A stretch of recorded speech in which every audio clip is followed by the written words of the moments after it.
Greetings! Once again, humanity. I have returned. I'm a bit late, but, you know, time is weird these days. Increasingly weird. I should probably do something about that. Not completely sure what yet, but we'll figure it out. Okay. We are back with Torment Tides of Numenerra. I had to cut off early last week because I was not feeling great. I got better, I hope. We'll see. We're going to continue. I believe we left off hanging out with fellow castoffs. Certain items and abilities, even during conversations or when interacting with objects. Oh, yes. Okay.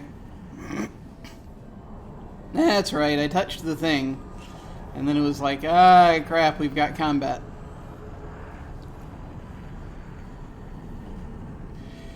Don't know if I want to do the combat.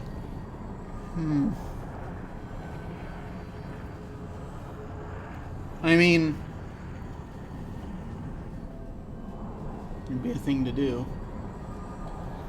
Are we prepared? I don't think we're prepared. Let me give it a shot. Ready. Forgot we left off inside our head. Okay. Ringing of synth plate being battered, followed by frantic shouts. Focus, Vion! Keep the beast away from me! I just need a little more time. Focus, Vion. You think focus is my problem? This is a piece of the sorrow, not some broken pound. Kamos spots you over the writhing haunches of the monsters. Brothers, calm yourself. Our friend is not as lost as we feared. He will help. Strange, I saw it place a barrier against you mere seconds ago. You broke through so quickly. It shakes its head. No matter, I have an esoteria that may banish this creature, but I need a few moments longer to prepare it. Assist Kamos and Vion in defending me, so I may do so. Or, you know, he could help. How do we know this ritual of yours will even work? Complete your esoteria, Diviatiku. I'll help them fight them off. Sure. As you say, if you have any knowledge of the Numenerra, you might also assist me, speeding the process. Get over here if that is true, otherwise I will complete it myself. Yeah, I should get over there. The sorrow fragment snarls at Vion, preparing another assault. The threat of violence triggers a reflex deep in your mind, and you subconsciously begin to summon reflections of your current companions. Nope, we're gonna let him join us. Okay, I guess I can use this. Oh dear. Alright, crisis!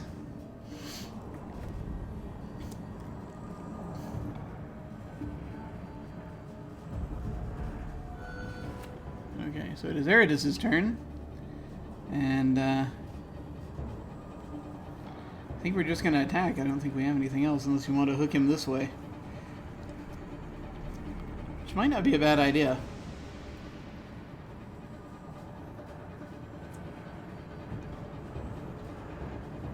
It's gonna consume movement, though, that's the problem. That'd be very neat. Actually, no, let's use that if it starts moving that way. Let's just go up and clobber the thing. We have Sucker Punch.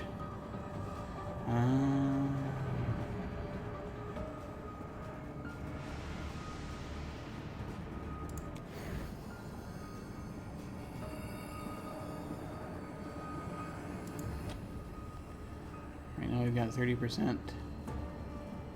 70% is not terrible.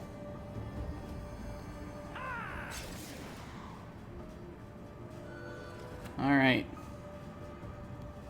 So I need to get over there. I don't have the ability to teleport anywhere, do I?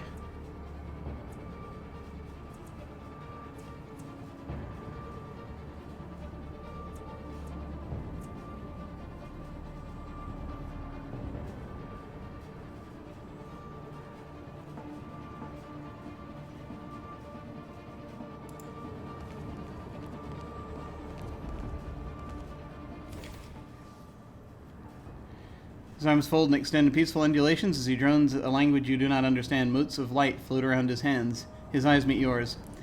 It is a complex esoteria I devised to protect against the sorrow. I regret I was never able to make it strong enough for that creature, but perhaps it will be able to aid us here.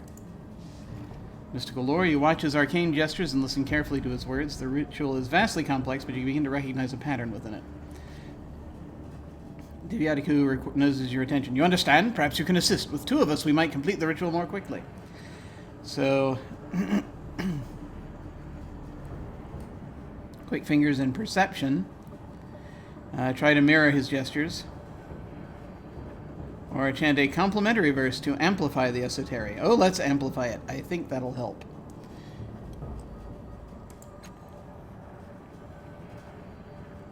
I can't do any of these. Oh, yeah, I don't have an action yet.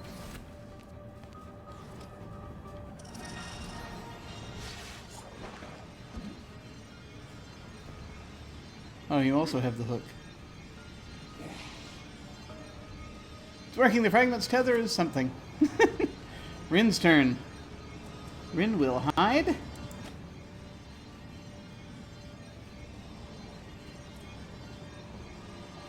As I feel like that's important.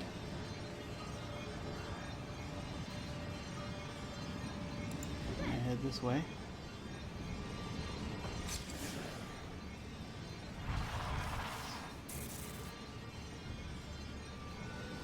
Alright, Makina. It's got a thing going on there. Let's see. Warp dash. I mean, we could teleport over there.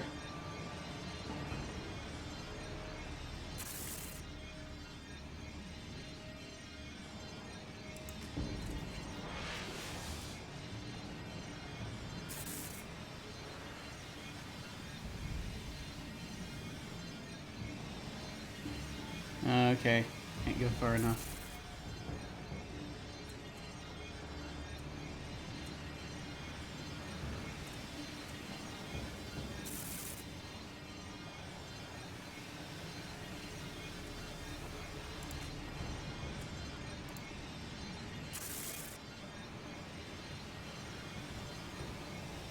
I mean, we can get over and try to attack, but that's as far as we can go.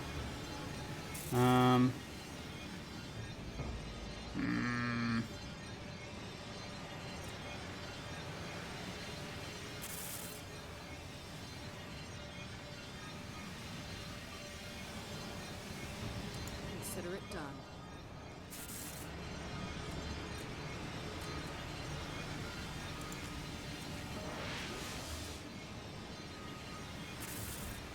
Excellent.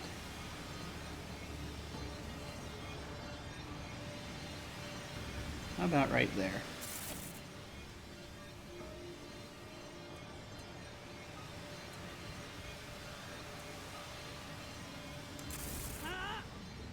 You will suffer. I can barely scratch this thing. Oh, that's not good. Aadiriis, use that hook, would you?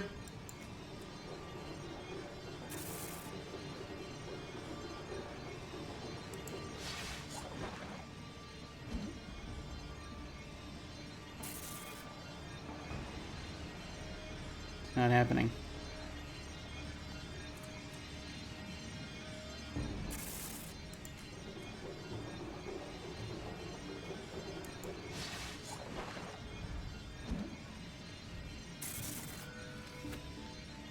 All right.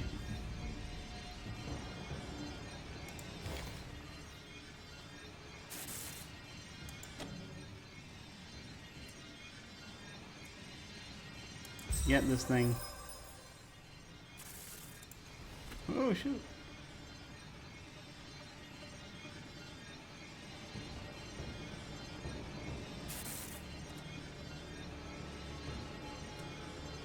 I think I've already...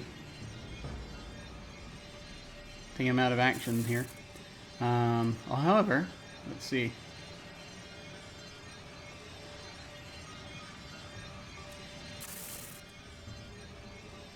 Yeah, not much we can do right now.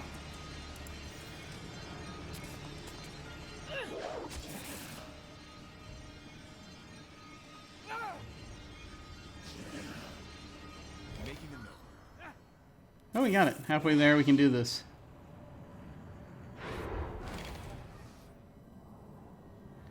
With the fragment of the sorrow gone, you feel new connections being made in your mind. It's as though the sorrow itself were keeping you from your full potential. Huh. Oh, well done. We are in your debt multiple times now. In his debt, it's his fault we were trapped in here in the first place. By my count, he stops and stares at his hands. They're transparent and becoming more so. Hey, what's going on? Intriguing, Dibiatiku says, looks at its hands and feet, which are fading in the same way. We're no longer tied to this place. Our consciousnesses are finding a more suitable location. I can feel the pull, as though my memories are being sifted for material to create something new. Oh boy. What does that mean? Are we dying? Are we free? Neither, I think. You can see through his head and chest. It means this part of the mental construct is not ours, not truly. We are being drawn to some place that is. Kamos places a hand on your shoulder. It feels solid, though you can hardly see it anymore. Farewell, friend, brother. I don't know if we will meet again, but until... And then they're gone. And you are alone. That was a thing.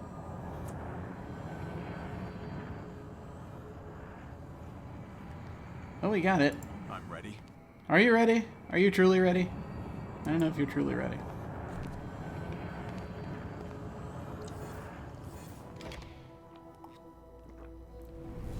Use your companions to assist in completing tasks. Yes. Making a note. Spectre looks worriedly to a different corner of the column. A new portal has appeared where there was only empty space before. They're in there, he says anxiously. Defeating that first fragment opened up the way, but there are a lot of them in there. I can feel them. They're feeding on your mind. He gives you a nervous smile. It's probably better to get rid of them, but I don't know if you can. You'll have to be strong, stronger than you are now, I bet.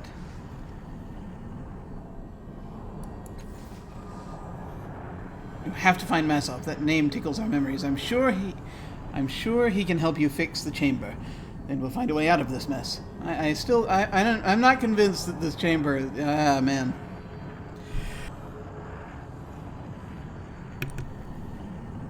This chamber, I worry, will release him, and I think he might be the changing god. All right.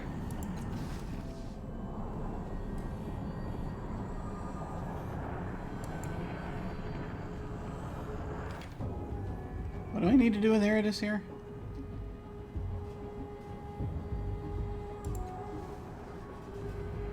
Healers or doctors, okay.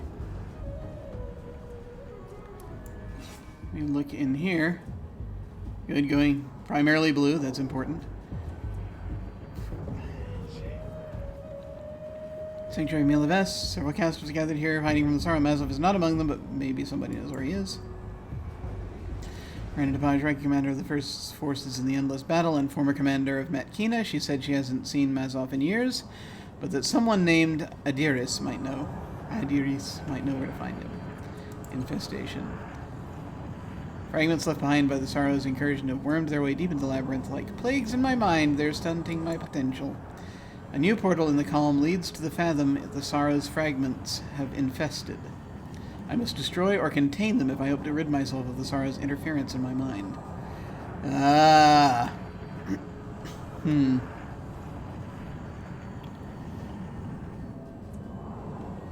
don't know if we can do that yet. Yeah. Maybe just head out for now and we'll figure the rest out as we can. Ready. As best we can.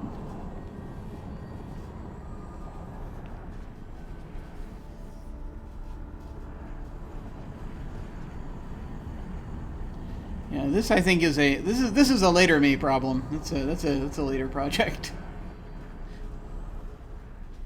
I'm ready. That's future you.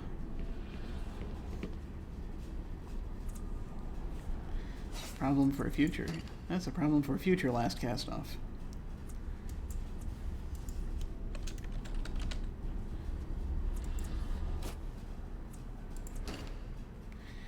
I wish we could have more slots for companions, because it would be nice to be able to get out. Oh well. Ready. Ah! Talk to your companions frequently. They can yield interesting ideas or a new perspective on an objective, and you can learn more about them and their backstories.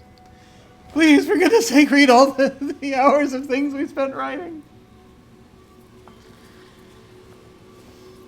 Oh, hey, guys. That actually tells me you touched the ferritory. I'd laugh if I hadn't done the same thing myself. I know for a fact you could do something. You could use my ciphers. Alright. Yeah.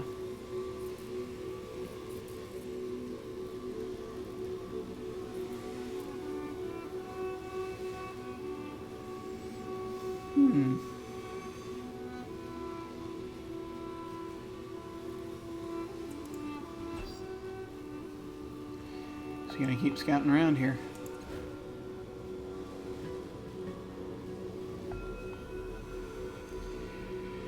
And more named characters.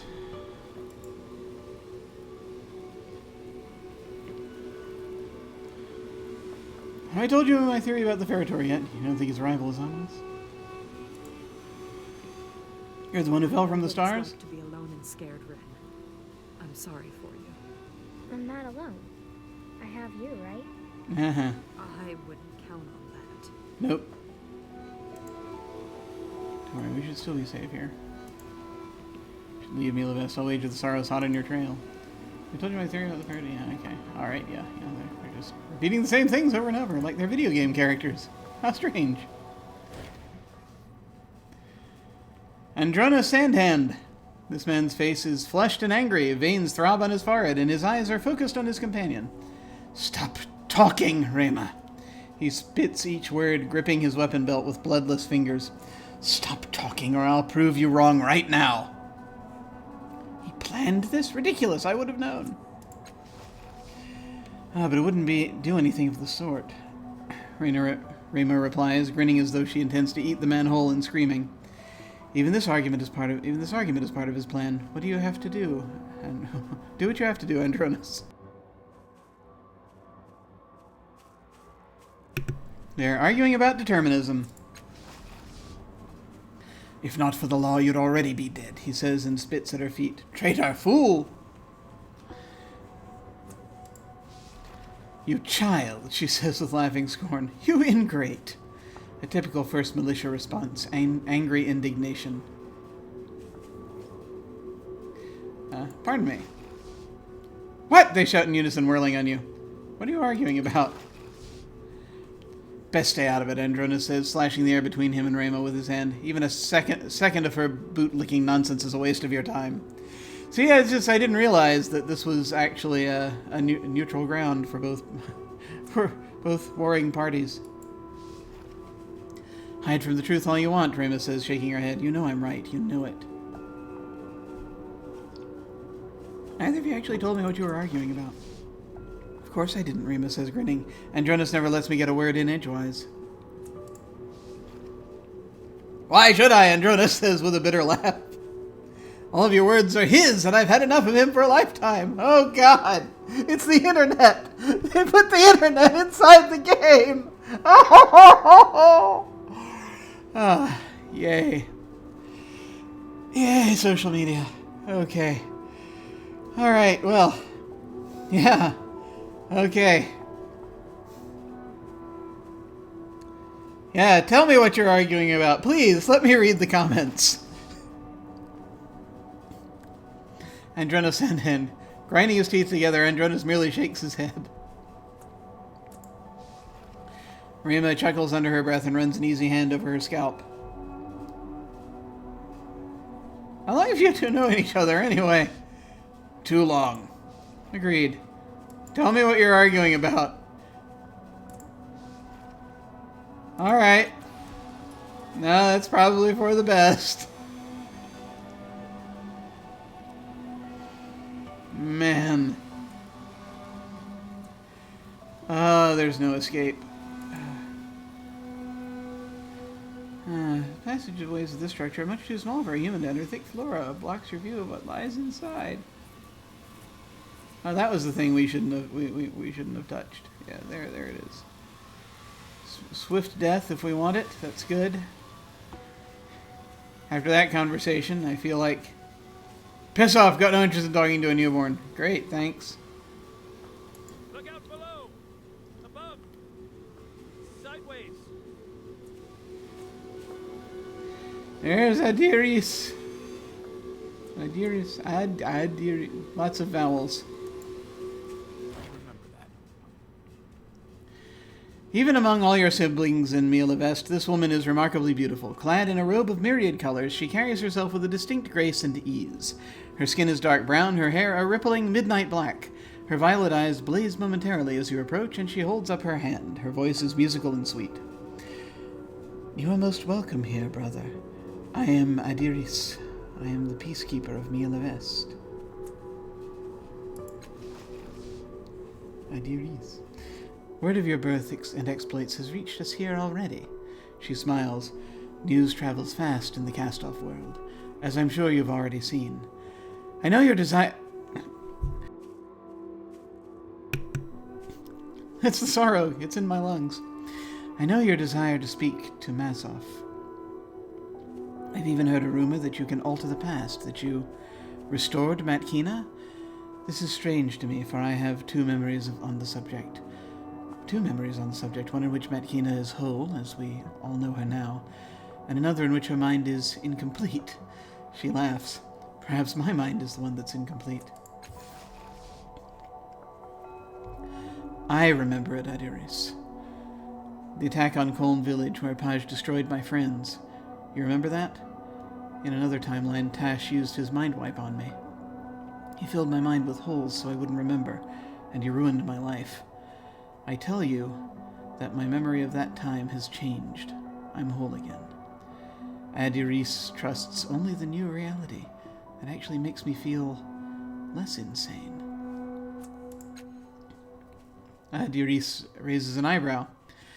But how do I know that our newest member hasn't simply used a different form of mind control to give you false memories? I have a Mirrorcaster here in which Masoff is said to appear, but I do not wish to expose him to the dangers of an untested psychic. She faces you fully.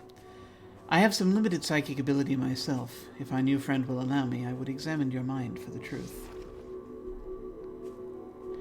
You don't need to probe my mind, it's the truth. I can change reality by using Mirrorcasters. If you must, don't probe too deeply. I don't know, there are already so many people in there already. My mind is my own, no one enters it but me. That's a lie.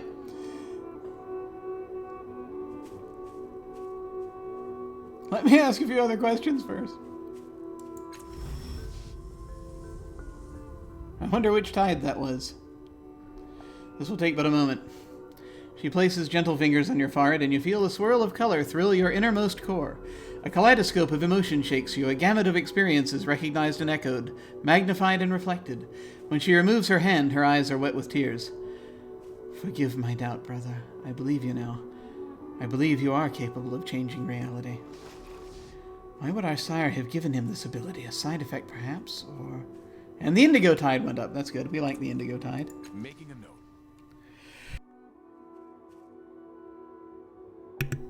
For this character, anyway. She holds up a slender finger.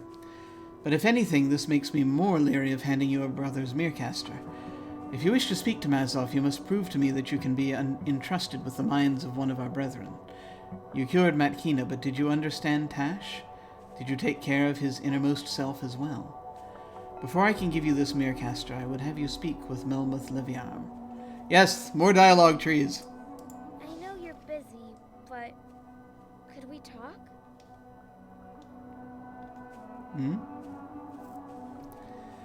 It is my contention that we draw the sorrow to us with our abuse of the tides, which is why I do not use our tidal powers.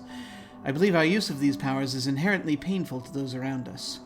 For instance, was anyone with you when you awoke to consciousness? No, I was alone. I'm not sure. Yeah, sure, two people. Neither of them are here. A young priest named Maligarn and a nano named Castellage. They were arguing as I woke. I'd wager any simmering tension snapped into sharp focus. If they were lovers, for example, they might have fallen deep into love's spell. But if they were breaking apart, your blast of tidal energy would have riven them, destroyed their relationship. She pauses, and you feel the tickle of her mind on yours. That's what happened, isn't it? They were not arguing for nothing. Nope. Broke 'em up. Congratulations, that's on you. Go see Melmoth. Ask him about the tides. When you've done that, we will speak further. And I think Melmoth might be the one we need to talk to get further on the quest.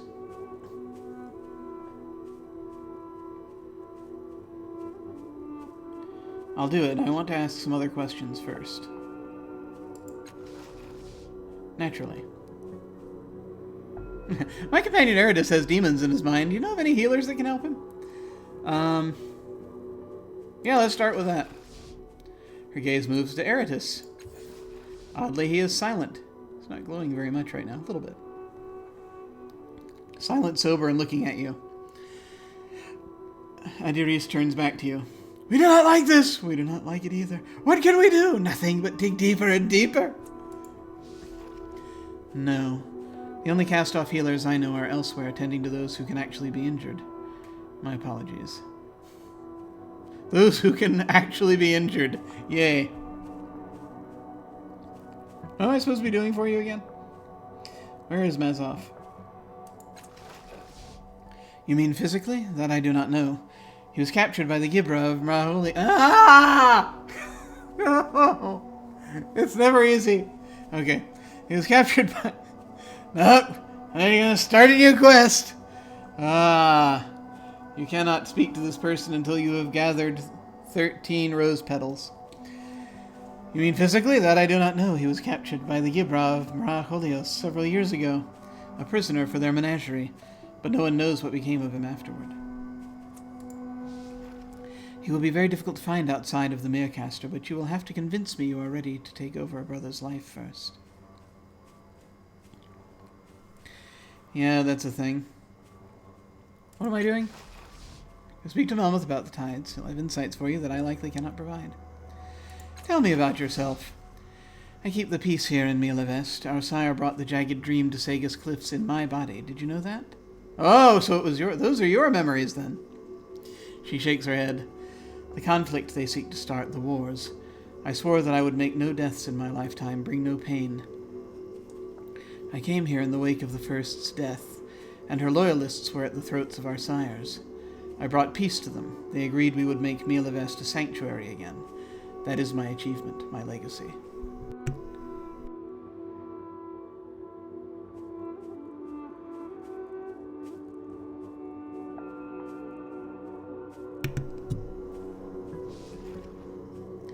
Why'd you feel guilty about bringing our sire bringing the jagged dream to Sagas Cliffs? It wasn't you. True, and yet the jagged dream knew me. Knew me under a name and a history that wasn't my own. The killers, the haters, the ones who wanted to see blood and death, they would tell me of their schemes. They wanted my approval, and any action on my part they took as such.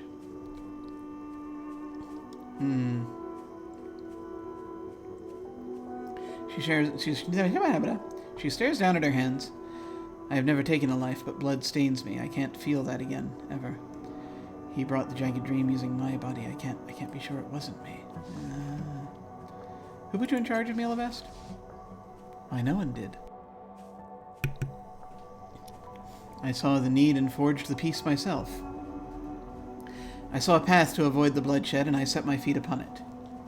With my end goal in mind, those who would oppose me saw that I had set my ideals and would not deviate from them. And since my plan did not involve exalting myself over them, did not put them at a disadvantage, who could say no? Indeed, I am in charge, or only insofar as they allow it. They are the ones who enforce the peace. I just speak of it. Why are you running this place again? He doesn't pay attention. I have other questions, maybe. Let's talk about you again. No. I'd like to ask questions about, well, castoffs and all that entails. Of course. Holy dialogue tree. Okay. Can you tell me about the castoffs here? Aadiriis spreads her hands in regret. Ordinarily we see more activity here, and we would perhaps have prepared a homecoming for you. But rumor has convinced many that the sorrow has been more active of late. To ease their minds, I offered a vote to close the portals into the sanctuary.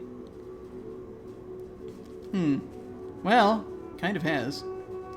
But I digress. The current guests include the Chalcedon, Lady Anshi, Elkshai Andronis, Rema, Melmoth. I suppose you've just missed my friend Paj. So few joined me in voting against it. I underestimated how afraid they all are.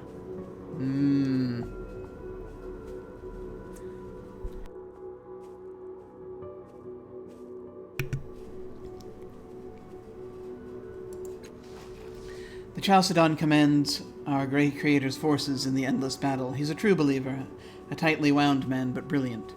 Lady Anshi brings her trinkets from all over her mercantile empire. Poor Elkishai has been badly treated by the world. Perhaps you could have a word or two with him. Andronis is... well, his best quality is that he's loyal to Paj. Perhaps I should say to the memory of the first. But he's also volatile and argumentative, and he's devoted his centuries to fighting. You'll likely find him sparring verbally with Rema, whose devotion to the ideals of our sire is the equal of his. She smiles a bit. And then my friend Melmoth, the leader of the Dendro Ahur. He's quite a charmer. Speak to him, you'll see. Oh, yes.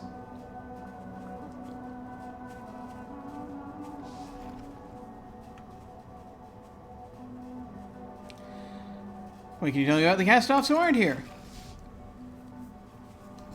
Sorry, I'm like battling the lung demons while I'm trying to read this out loud, so I'm like... Ugh.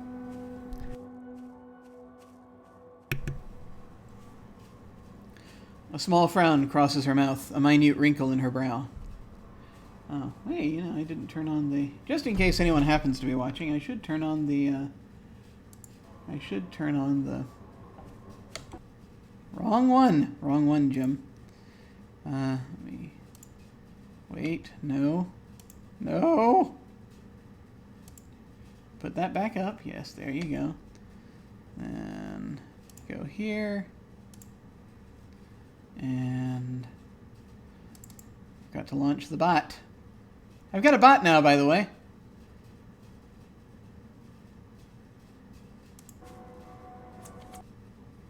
Let me actually bring that back up.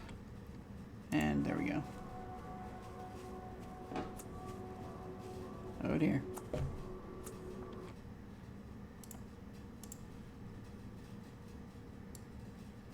The little chat thing went away. No, it's still good. Okay. Alright. That's good, and that's good. There we go. Okay, good. Alright.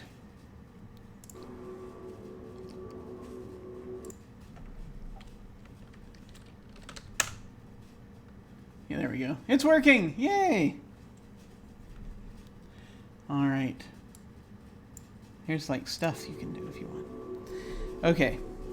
A small frown crosses her mouth, minute wrinkling her brow. Our Creator chose to live a bountiful life, and He has brought hundreds into the world. He has explored many forms, shapes, and sizes, and He has led some of our kin through time, through time-twisting loops. I do not know all their names, but I hope that I might one day befriend them, even those who have been twisted into savagery.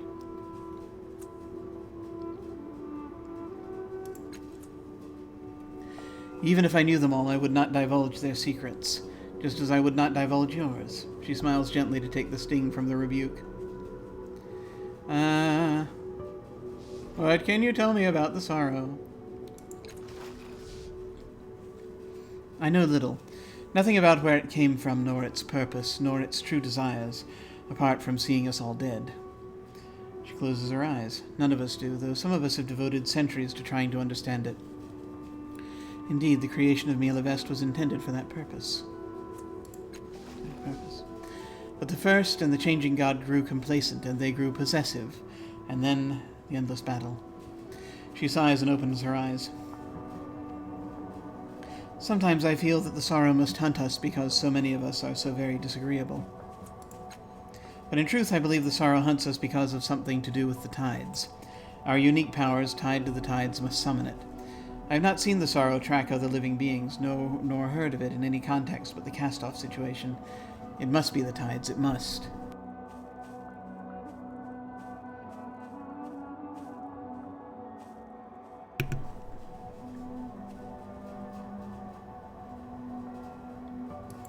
What can you tell me about Mila Vest? The name comes from a language predating our Creator. It means Stone of Wonders. He and the First created our sanctuary jointly, citing it on this plateau because the devices they found here proved uniquely suited to creating a sanctuary and to power the shields that protect us. They brought more of us here. Our elders hid from the sorrow or retreated here from the cares of the world. They built homes, laboratories, and more. The shields protected them from the sorrow's gaze, but when the First and the Changing Gods struggled, all that fell apart. The peace of Milaves was shattered, and those who remained chose sides. Blood spilled on the great disk. Factions fought for control of the wisdom gained here. She shakes her head. Such a waste. It was not until after the First's death and my arrival that we were able to resecure peace. And so we once again have a sanctuary for any castoff. She looks sidelong at your companions, and their occasional guests. Would that we had not closed the doorways, though, whether the sorrow is truly more active or not. There are undoubtedly others who would wish to find safety here. She shakes her head. I accept the responsibility for the closure. Those who chose to leave have left, and I wish the rest safety.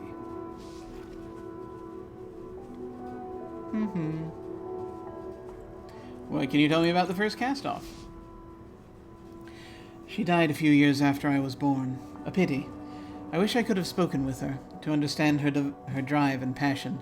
She honestly thought she would serve us all, and sometimes I ask myself what she might do in a situation when two of our brothers are fighting.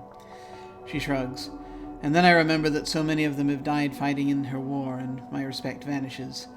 I would have loved to speak with her, help her find another way. Alas.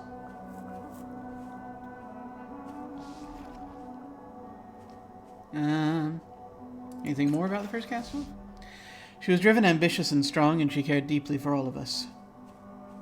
But her hatred obscured the bonds between us, and she drove us into war.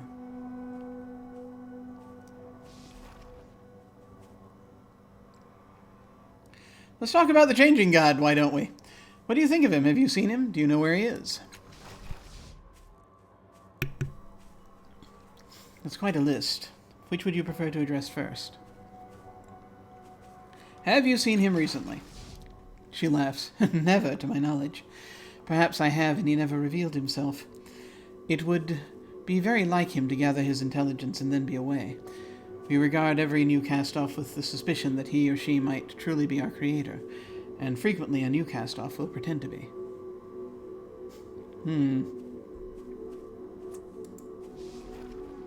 But we find the truth one way or another, and our sire continues to live in a way that we do not fully understand. To be clear, you really haven't seen the Changing God recently. I do not believe so, no. What do you think of our creator? Did we already say that? Yeah, no. A brilliant man, thoughtful, charismatic, a mind greater than any the Ninth World has seen. Where the Aeon priests of today cobble together bits and pieces of Numenerra, our creator was a visionary. Were it not for the sorrow, I honestly believe that he would lift us into a new age of human achievement. She shrugs. He has also systematically destroyed every relationship he ever built. He does not seem to understand human frailty or emotion. No, let me rephrase that. He understands those things well enough to exploit them in others, but does not accept their reality, if you understand what I mean. More plainly, he is a selfish man who grows ever more disconnected with his inferiors every year. She purses her lips. His life is a tragedy, it truly is. What do you know of his history? Much of it is deliberately obscured, and much he has rewritten, either to make himself seem a better man, or to keep his enemies from finding him. But I can provide you with the broad strokes, if you wish. She closes her eyes, recalling. He saved the city of Sagas Cliffs from the Tabat, and it was after their siege that he focused so heavily on mental transference techniques, though we do not know why. He was successful in his attempts, obviously, and this is the first record we have of the sorrow in modern times. She taps her fingers on her lips. He traveled to another world, or dimension, and I have heard that this is where the first was born.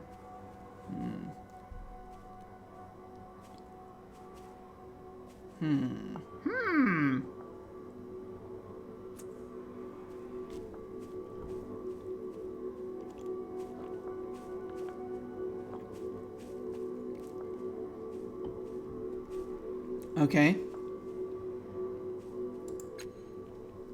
His studies in the tides ran deep. He claimed to have spent lifetimes exploring them. And when he had mastered them, he destroyed the Tabat utterly. He brought the Order of Truth to Sega's cliffs, and sought to keep knowledge alive by creating the Dendra Ohur. His life has been about the creation or preservation of wisdom. She shakes her head. But to what end? There seems to be no pattern or goal. He does not seem to build for humanity, but for his own legacy. Should we emulate this? Absolutely no. I have other questions. Do I? Oh yeah, what's that creepy pyramidal structure on the opposite side of the plateau? Aadiriis gazes in the direction you're pointing. Ah, she says, finally. The Feretory. It's unclear whether she is saying the name with reverence or disgust. That has been here for as long as anyone can remember, though not perhaps when Milivest was originally founded. What is known is that the First placed it there, what is not known is why. Rumors abound, of course, but as no one knows how to activate or open it, none can be proven. I'm going to take these off for a minute.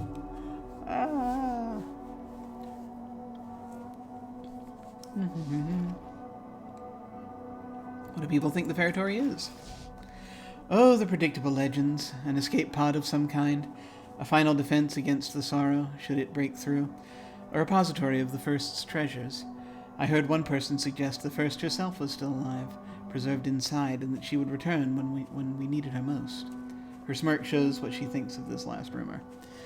It's clear it's a protection of some kind, but whether it's to protect us or what's inside it remains to be seen.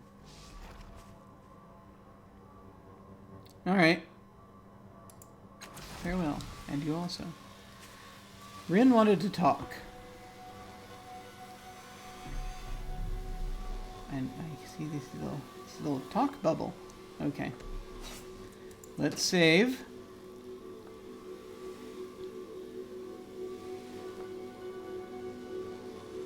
First time I've seen the talk bubble.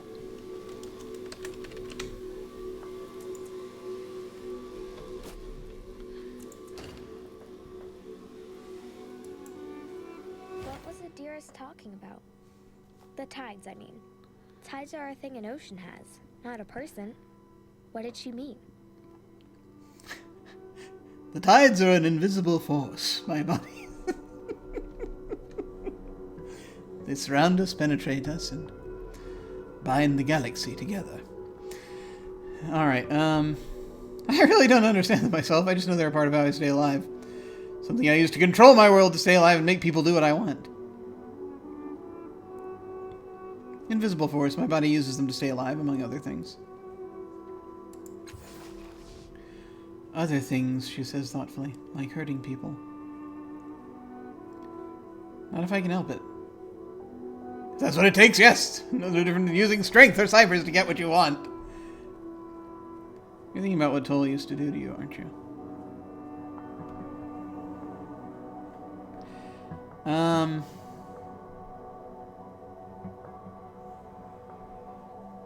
I mean, yes.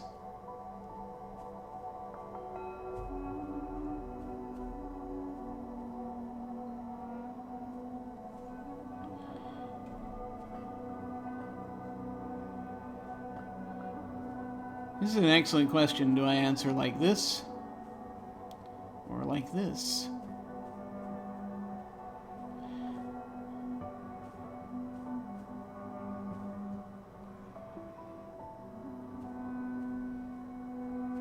I think understanding here is probably... Dang it. She not...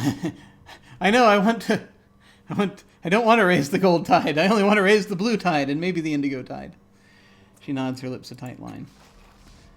The woman who stole me, Toll, used to do that to me. She said it helped her, that she'd kill a grown-up if she couldn't use me. She brings a hand to her mouth. She hurt me, made me feel sick, sad, and dying. I wanted to die a lot. That's why I ran away. I know it's none of my business, and I probably won't even know if you do it, but promise me. Promise me you won't hurt anybody like that, ever. I can't. I just can't. She shakes her head, unable to finish. I promise I won't use the tides to hurt people. Lie. I promise I won't use the tides to hurt people. You're right, it's not your business. I don't tell you how to use your gods, do I? I won't do it unless it's absolutely necessary, like to save your life, for example.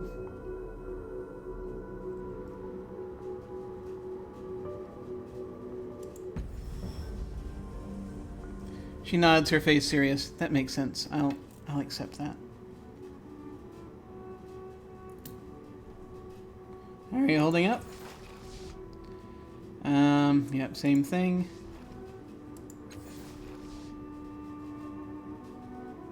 Something else. Let's go. Get out of here, kid. You're taking up room in the party. You're sure it's safe? I have no idea if it's safe. Warm glow emanates from the windows of this house, but the windows are frosted. You cannot see inside. No! Fine.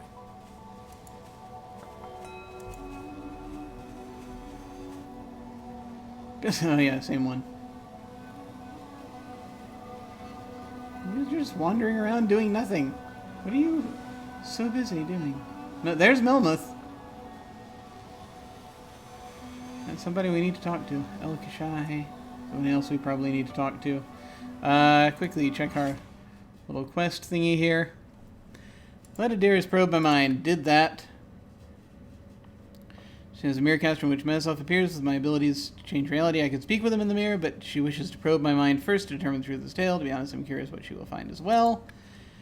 Talk to Melmoth about the tides. Aadiriis is hesitant to let me change someone else's past without understanding the cast-off condition. She has asked me to seek out Melmoth Leviarm in Milavest and ask what he believes about the tides and our birth. Alright. Come on. Come on. Come on. Here we go.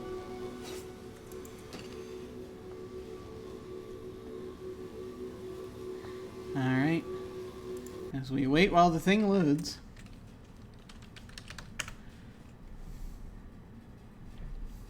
I need to add more rooms to the labyrinth. That's important. Alright. Let's see. More chatting! I will overwrite, because I shall ruthlessly continue. Thank you for the host, by the way. Much appreciated. Head over and chat with Melmoth. Hey, what up? Melmoth Leviarm. Your eyes are drawn to the tattered leather robes and the profusion of tubes that wire this man. He is lighter-skinned with piercing eyes and a hideous pitted scar on his face. He could be handsome, but centuries of neglect have ravaged his looks. Excellent, excellent. He sees your companion and hisses, Madkina. What about this newborn castoff could have motivated her to come back here? No. Madkina's voice is flat and measured. Melmoth, you know, I've always wondered. If you were to die, would your followers eat you? Yolen, for instance. How did that ever turn out? Yolen! Ha! There's a name I haven't heard for some time. Your old friend left an inedible corpse, probably to hide the crimes you and he had planned. Now, look, you've been away for a while, and I understand your memory isn't what it was. He trails off. Did I dream someone telling me that? Was it a vision? No matter. What was I saying? Something about my memory. A trenchant and witty comment about my powers of recollection, no doubt. His only reply to her is a long and unpleasant sneer. He looks at you and says, You travel in bad company, sibling. Anger her and she'll find a way to scar you. Even if she leaves no other mark on the world, likely, she'll leave pain. It's immortality of a sort, I suppose. He barks out a short laugh. Cast-off humor, you'll learn. The ferritory. What happened? Curiosity happened to you. He claps you hard on the shoulder. No one knows. I'd venture so far as to say it's some kind of psychic defense mechanism to keep prying noses from tampering with it. But I've gotten precisely nowhere with my investigations, so all you get from me is useless speculation. Aadiriis told me to come speak to you about the tides. Here we go. You'll find none better equipped to answer the questions, certainly. The tides are an inextricable part of us, and he snaps a clamp on one of the attachments on a tube. Wait, she sent you to me? He peers closely at you. Interesting. Every time I talk about the tides, she argues with me. As if she'd spent a fraction of the time I have in studying them. What game is Aadiriis playing? She probably said that we bring pain through our existence. Let me enlighten you. Everyone brings pain to others. I have experienced so many lives and memories, and one of the common threads in all of them is pain. Do we hurt other people? We do. But how do we differ from any mortal in this regard? Show me someone without pain, and I will show you a corpse. He winks, and then I'll eat it. I'll remember that.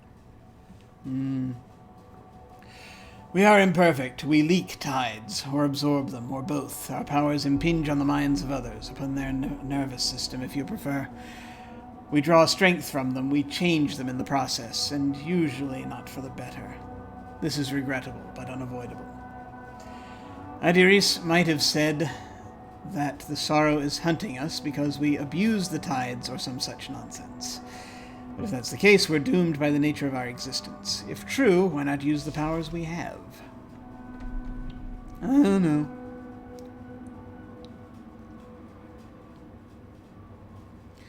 Aadiriis thinks that a tidal surge on my birth was responsible for a devastating argument between two humans. How do you know so much about the tides? Alright, we'll do this one. We'll do the tree in order for now. It's entirely possible the tides are a psychic force, and when we're born, our mind snaps into a particular shape and force out of the residue. Into a particular shape and force out the residue. An unprotected mind nearby might well absorb some of that energy and react in unpredictable ways. But what of it? Does this change anything in your life? Two mortals had an argument. Oh no, boo-hoo.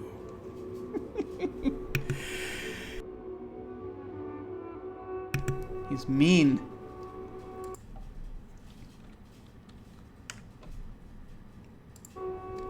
Terribly mean.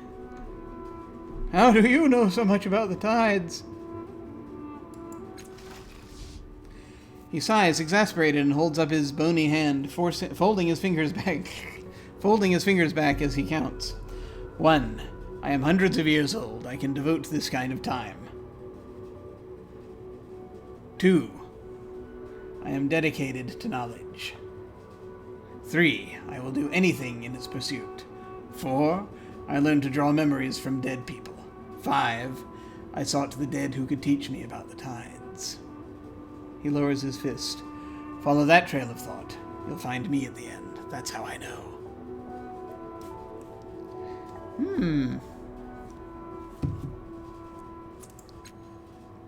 And why do I do this, do you think? Let me tell you, since you clearly wanted to ask. It's because the changing man thought the tides were important. He uses the tides to shape us. Do you want to know more about how you were created? I did, and so I researched the tides. The reason for this is that I am not an idiot, unlike so many of our siblings.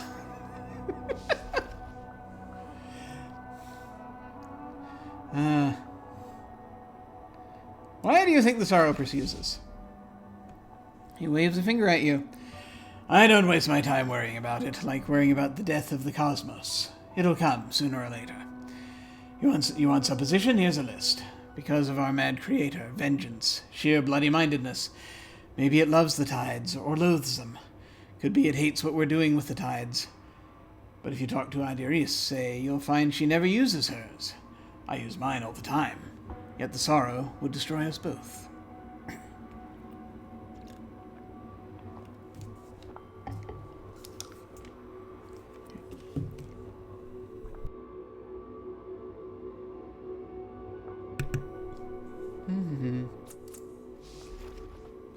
Melmoth adjusts one of the tubes on his outfit. This is very Dune, this character. I worry more about the deaths of others and how I might gain some of their knowledge. Not about the First's dead vendetta, nor our Creator's desire to kill us, nor certainly not an unstoppable monster from the past.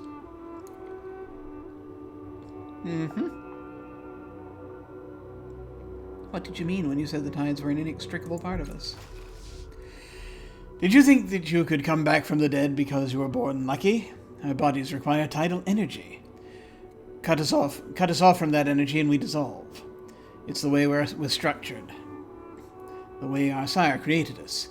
He invented a mental matrix and imposed on it the bodies he grew.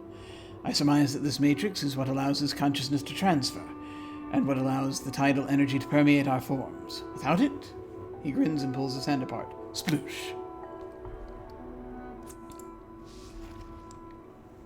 But we have the advantage of being able to draw on this power for our own uses. He constructed each of us along different lines, and because of that, the patterns that hold us are different. Is it any wonder we should be able to channel this into tidal surges? Is it any wonder we should be able to channel this into tidal surges?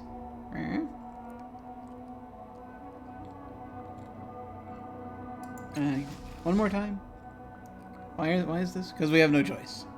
Were we to remove the tides from our bodies, the changing, I can't even say that name. Our creator wouldn't even have been able to enter these shells. Remove our connection to the tides, we fall apart. What are the tides? Where did they come from? The tides are an energy field that surround us, penetrate us, and You know they're a psychic energy field. They pervade the greater Sagus Protectorate. But the pockets of tidal activity are localized in the Ninth World. That suggests that though they're a natural force, they're also artificially induced. Civilizations have risen around their use. He frowns, and civilizations have fallen.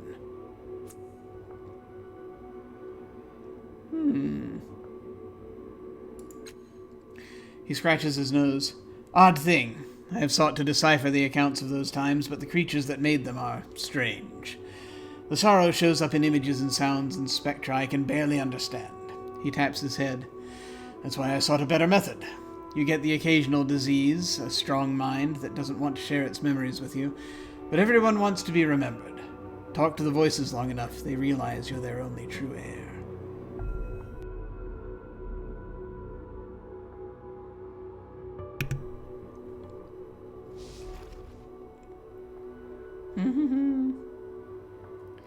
Anything more about the history of the tides?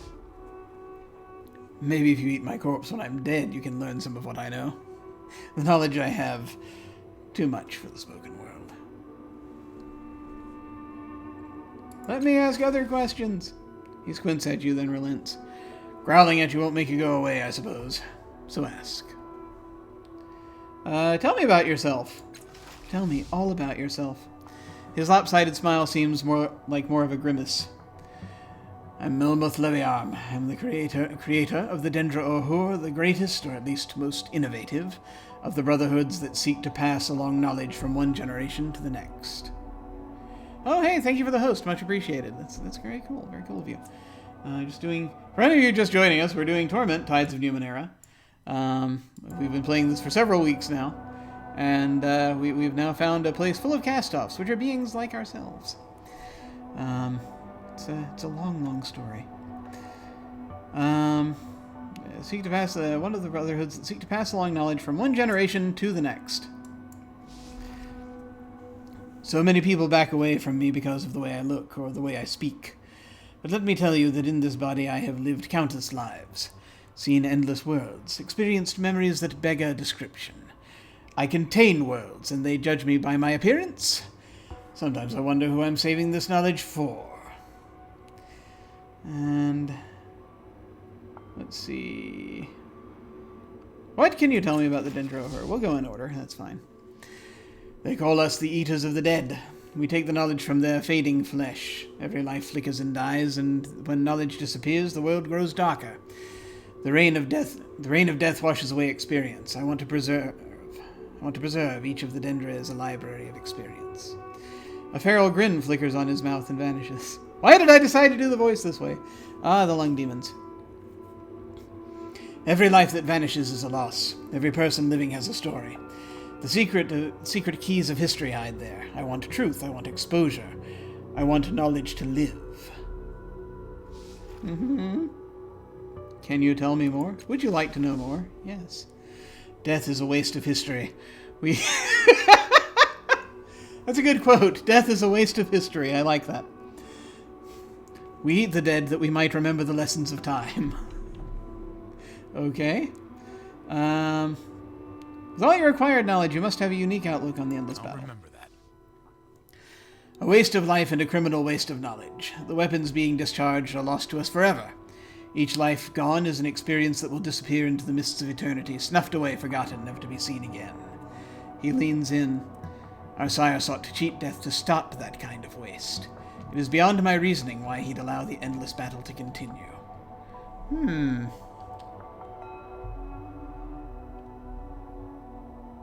Yep. Well, I know this is unique necessarily, but yeah, it's good. It's very good. Let's see, what more do we have here? I am looking for Castoff. Him, that useless tinkerer, why? I need him to fix a resonance chamber. None of your business. I have some questions for him. We can try that. Oh, a mystery. I love mysteries. He barks laughter. I'll surmise then. He's a machine man, a fixer of broken objects, and a builder of new ones, so you must need a repair, or a new device. He raises a finger. But how would you have known to look for Castoff? Who could have told you? I did. You must have ruined my conjecture, Matkina. I was enjoying the mystery. He turns to you. To answer your query, I do not know where Castoff is. I suggest asking Aadiriis. I already talked to Isaac. Never mind.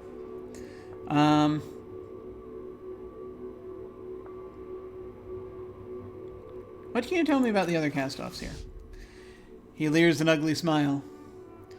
They're idiots and fools. They think their shields can protect them from the sorrow forever. I came here to retrieve some research, and every time I come, I think of how much knowledge is in their minds and their bodies.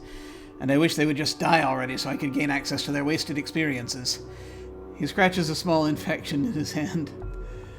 On the other hand, they're the closest I have to peers. Gods, what does that say about me? I don't know. What does it say about you? I really think... Let's not, they bore me. You tell me more about the ninja. I think we learned everything, yeah. Alright. Farewell. Don't eat anything I wouldn't eat. It's a very small menu. Okay. Let's see how we've progressed here. I've talked to Melmoth about the tides. His opinion is markedly different from Aadiriis's, which makes me wonder why she sent me to him. He says that the tides are an inextricable part of who we are as castoffs, a power we should use to our benefit.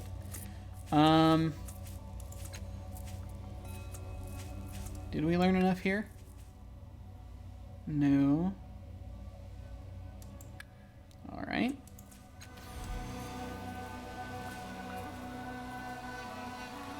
Do we have to have with us while we talk to this guy? Is that the problem? Oh, good lord. It's gonna take a while. Oh, back down here.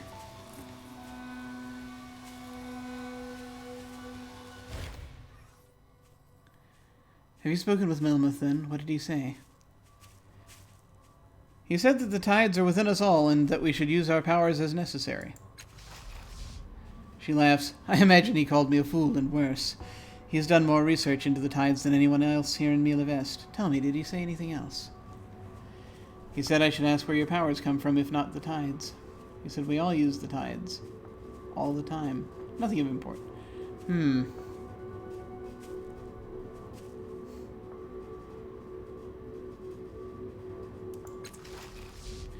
I awoke with them. They are not, as far as I am aware, any manifestation of tidal energies. It's not as though we have a measuring apparatus, of course, but I think I would know if I were using these forces. At any rate, I sent you to speak with Melmoth. Do you believe that he has conducted his studies with anything but his own power in mind? Not really. He claims to care deeply for the preservation of knowledge. He seems self-absorbed and lacks empathy, so yes, I think he's focused on power. I was under the impression beneath his exterior he cares deeply about others.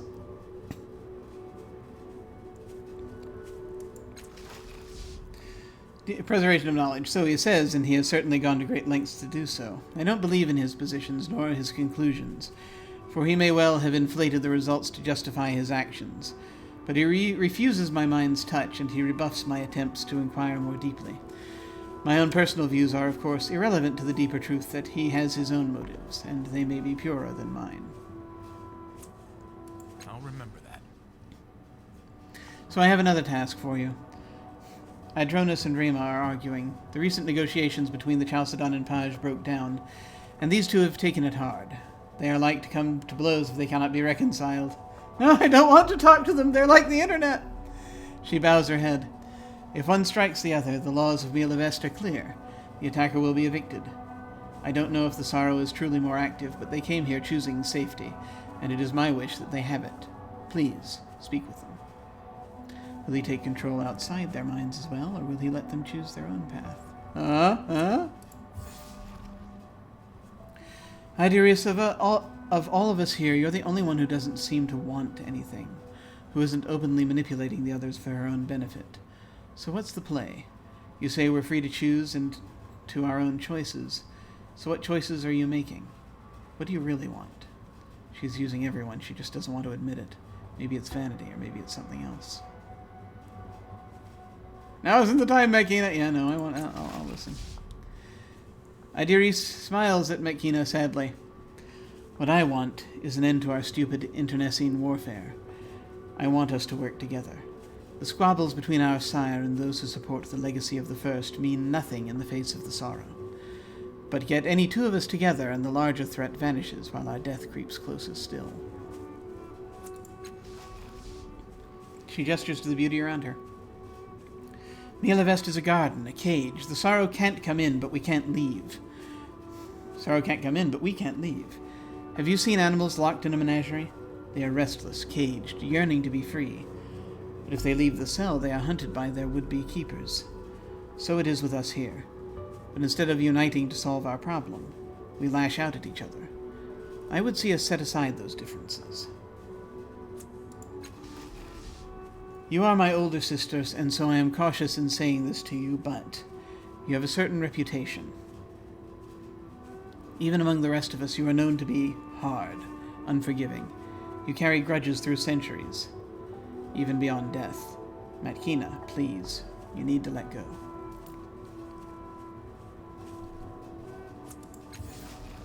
Mekina's voice rasps from her dry throat. Nearly all the authors of my tragedies have been our kind, our sire and his abandonment in my moment of peril. The first, and her order to slaughter my village. Page, who bloodied her blade herself. Tash, who claimed to be a friend and turned on me. Melmoth, who offered me aid and betrayed me to the authorities. She turns her head to glare at Melmoth nearby. Need I go on?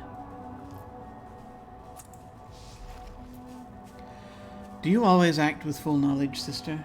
Are your choices made rationally, with forethought? Or do you react without thinking?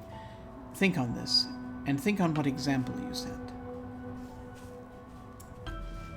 Ah! Crap! I did not mean to click that. Damn it! No!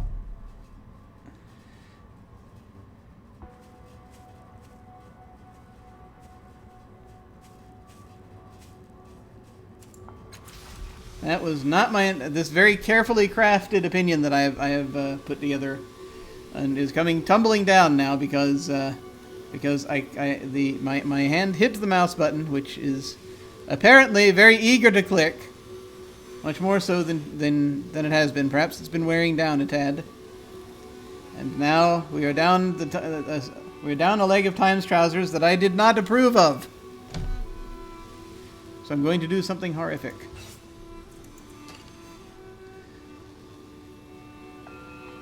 I'm going to bend time to my will.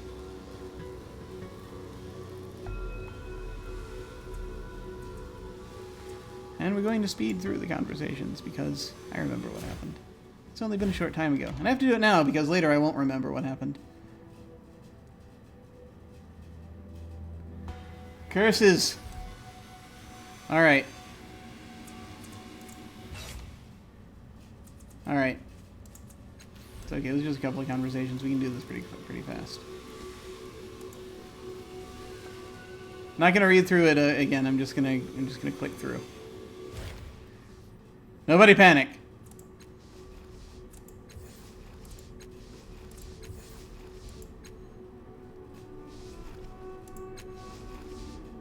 Okay.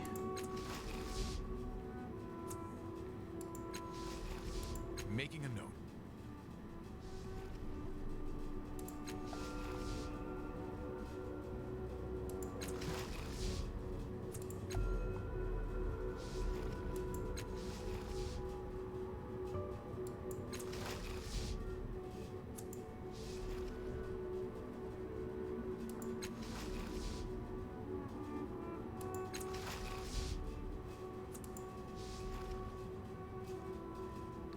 Do-do-do-do.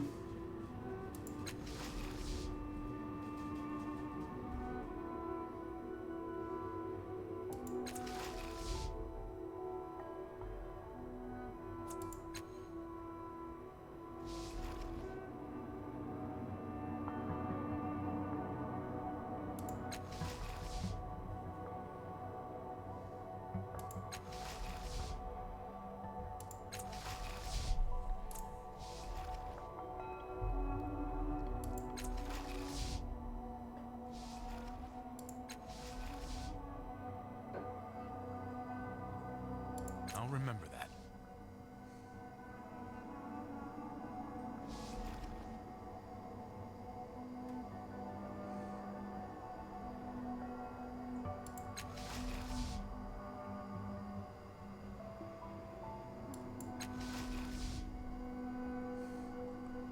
I wonder if I should tell him the truth this time. It's a thought, right?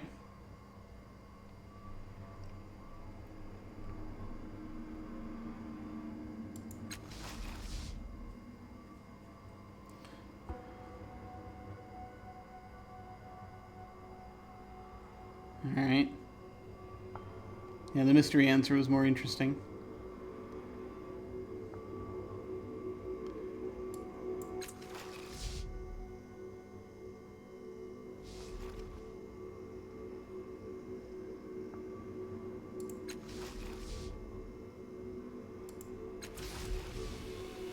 Okay.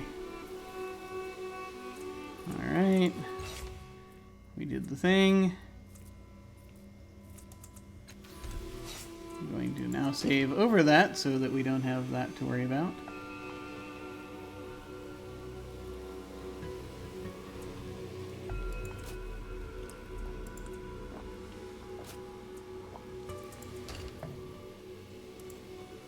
And back down here.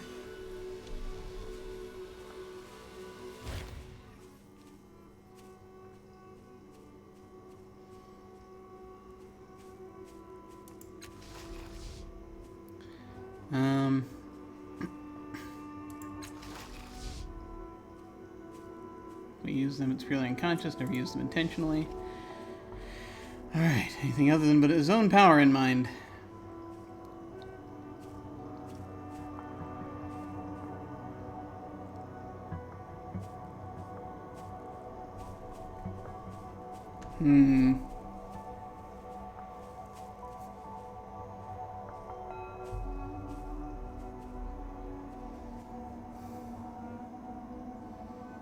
Can't claim to know what's in his heart. Now we'll go back with that again. Making a note.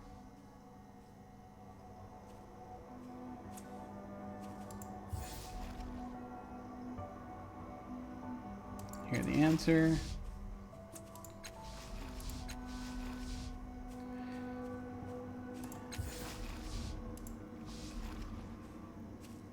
Okay, this time. Do you always act with full knowledge, sister? Are your choices made rationally with forethought, or do you react without thinking? Think on this and think on what example you set.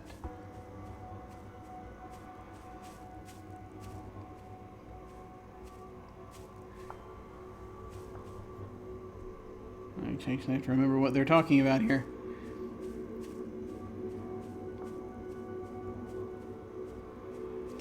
See, here's the thing. Forgive but never forget is... Well, it's a thing that I am not I'm not a fan of that particular philosophy necessarily, because it implies that, to me, anyone who is invoking it is saying, I'm going to make the appearance of forgiving so that I can continue with my life, but the moment your back is turned, I'm going to stick a knife in it. Because it's... because I'm still upset about everything, really. I don't know. Perhaps I'm cynical.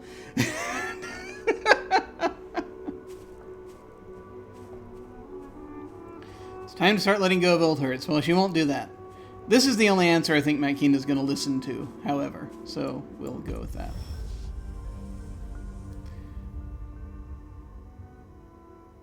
Really? That's the message you take from this? Fine, I suppose. It's better than nothing. She pinches the bridge of her nose. Sometimes I admit our kind can be supremely frustrating. She waves you away. Go and speak with Rayman and Andronis. Perhaps in helping them you can learn from them as well. Alright. I'm not interested in solving domestic squabbles. Alright, farewell. Okay. Yeah. Yeah, it's one of those things that quite obviously I had it said to me by someone close to me at the time. It's just one of those things where I'm like, this is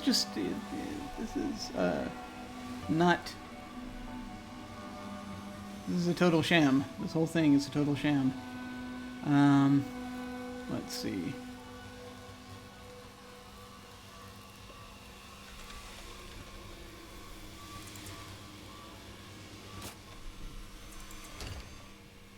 I have this thought that I should let one of these party members go and go get and then talk to Melmoth again.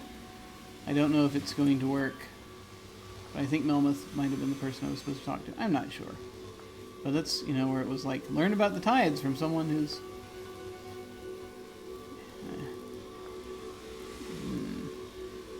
And, any castoff could be someone who's had been entered into from another dimension. Alright.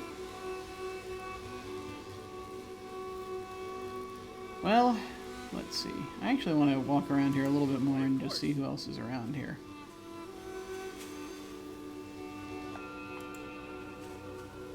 If trouble comes, Rin, stick by me. I'll keep you safe. I was planning to hide. Honestly, I was hoping to hide with you. I think she's starting to like Rin, maybe. It looks dark and cool inside this living structure. Unfortunately, the door is locked. No, do not come inside and loot our house. That's something I only do on Saturday mornings. One moment, and it's done. I look shy. Alright.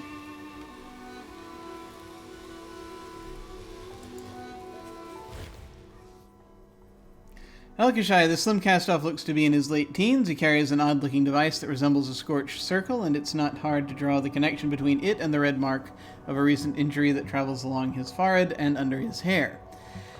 The man seems confused, hesitant, as if he has so many questions that he isn't sure which to ask first. I want to ask. I'm not sure. He gives a shaky smile. I want to ask you a lot. We all do. About him? No. Something he did? Maybe. Yes. Madkina studies his face and comes to a conclusion. I don't know him, she mutters to you. He's a newer castoff, at least within the last century. Looks like he's been worse used than all the rest of us. What do you mean when you said we? He blinks hard at your question, twisting the blackened circlet through his hands. I once fought in the endless battle, found this in a giant city clay hand, trapped in a half-shattered block of stone. I took it. He shakes his head as if denying the memory itself. Put it on. The circlet spins through his hands faster and faster. I saw darkness. I knew I was inside the owner of that hand, a clay automaton imprisoned. Knew I could control it. He shivers. I did. Broke it free from the stone, used it in service of our sire for many years. Thought of it as my armor. He blinks hard again, like a man trying to dislodge a thought with his eyelids alone. Then a war construct collapsed on the automaton, crushed it, and the crown burned. I remember screaming. Then 100 voices in my head, arguing with each other, shouting, fighting. Another hard blink. The automaton wasn't armor. It was a container. A container for gods. Did you say gods? Oh boy. Yes, my armor wasn't a tool. It was a locked chest with a hole inside. A deep hole full of terrible gods. He shuts his mouth and says no more on the subject. Should be glad you're still alive. Let's see. A deep hole full of terrible gods. Rin, can you help him? I can try, she says, hunkering down to examine Elkishai's eyes. Her small smile falls into a frown. Then she winces. XP! I don't understand these gods. They aren't like any I've met. They don't speak anything like a proper god. They're rude. She cocks her head to listen more. All believes they are prisoners, and also not gods at all. She looks up at him, sad. I offer apologies, sir, for I cannot help you. But you got his XP, Rin. Good job. Elkishai nods, glumly unsurprised. Yes, they said as much to me now that I can understand it.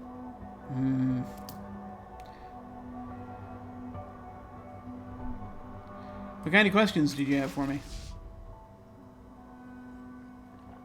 You forced your way through our portal, he says. It kept us safe from the sorrow. Now it is open. No, it's open. He swallows, eyeing you reproachfully, carefully. You feel a stirring of forces around you. You are reckless, he blurts, avoiding your eyes. You've exposed us, maybe killed us. I don't want to die. He's on the verge of tears. You need to tell me how bad it is, and I need the truth, he says, raising his eyes again. Have you seen it? Have you seen the sorrow?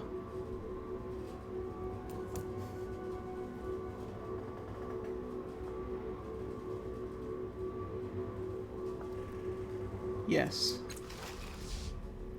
I knew it, he says, going pale. We're running out of time. Now listen, he says, blinking hard. This is even more important. Have you abused you abuse the tides to change things, to influence people? I don't remember having done that. But apparently it's a lie to say never.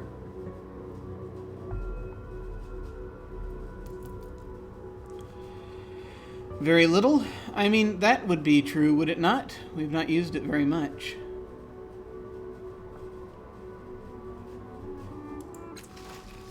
He groans. It doesn't matter. It'll find you. Every use of our power draws it like a fire in the sky. You should leave, he says, but there's no heat in his words. Maybe it'll follow you and leave us alone. His trembling hand seeks the red wound at his hairline.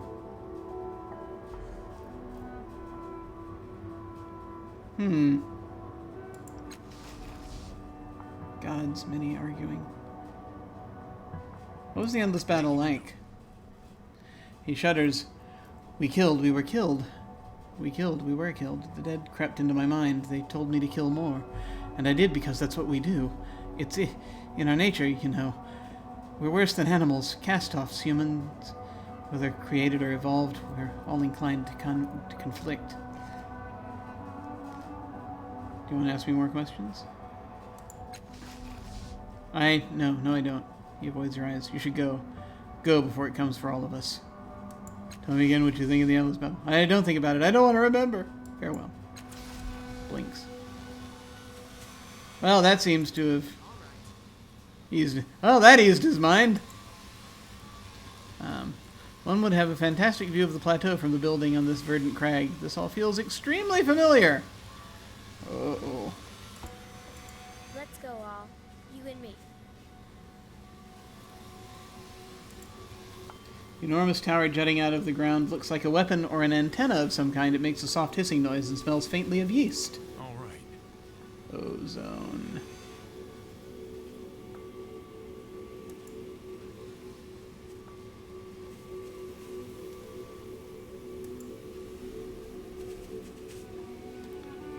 Pity you never knew the first. You'd liked her. Oh, okay. This building contains living quarters, presumably for castoffs who make a semi-permanent home here. The doors of the structure are locked at the moment. No entry to any buildings for you! What good is an immortality cut? Right. What are you talking about? Something for you. you have any memories of the changing god's time in your body? I have forgotten mine. Maddie, I was wondering.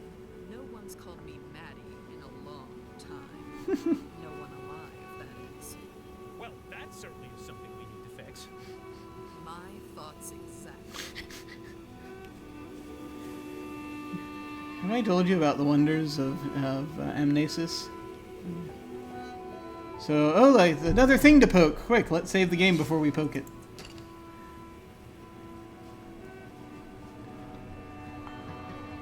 Come on. Come on. Yeah.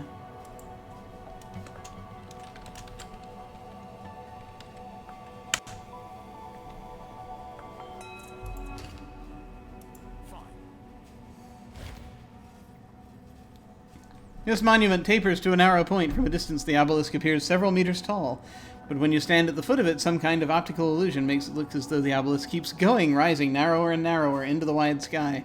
Touch it! You know you want to touch it! Reach out and touch it! The moment your finger... just go around poking everything. That's how we do things in this game. The moment your fingertip grazes the dagger-like stone, your mind... The last thing that we touched killed us, by the way. The moment your fingertip grazes the dagger-like stone, your mind is seized by cold fingers and hurled high into the air. Shreds of cloud whip past. Stars streak by you and are lost in the void. Ahead, a light blooms, threaded with silvery ribbons of time. You plunge into the light, and a vision of the future unfurls. It's never pleasant. Ah! You see yourself staring mournfully at a half-eaten bowl of stew. It certainly looks good, but judging by your future self's expression, it was an utter disappointment. Wow. Major prophecy. Disappointing stew. That's all that lies in the future. The prophetic light fades, leaving you standing before the obelisk once more. You study the monument, frowning. Though the vision felt true, it hardly seemed to have been worth all the effort. Perhaps touching it again will yield different results. Keep poking until you can get past the disappointing stew. Disappointing future stew is disappointing. Once more, your mind plunges in the open sky through the grasping void beyond and into the waiting light that holds visions of the future. You return to the vision of the unsatisfactory meal. Yes, give us as much detail about this stew as possible.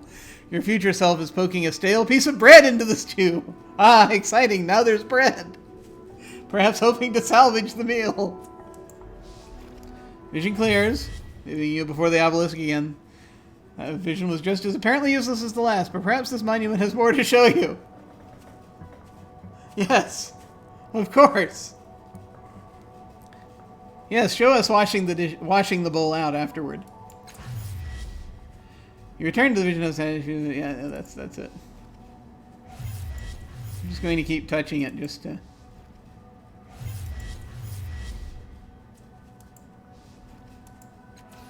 Alright, that's it.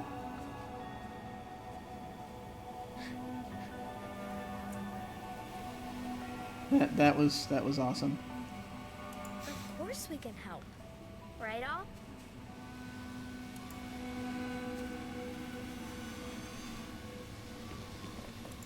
Like a whisper. Okay, now that we have been enlightened to the true nature of reality, that it all culminates in disappointing stew and a crust of bread. I'm going to save again.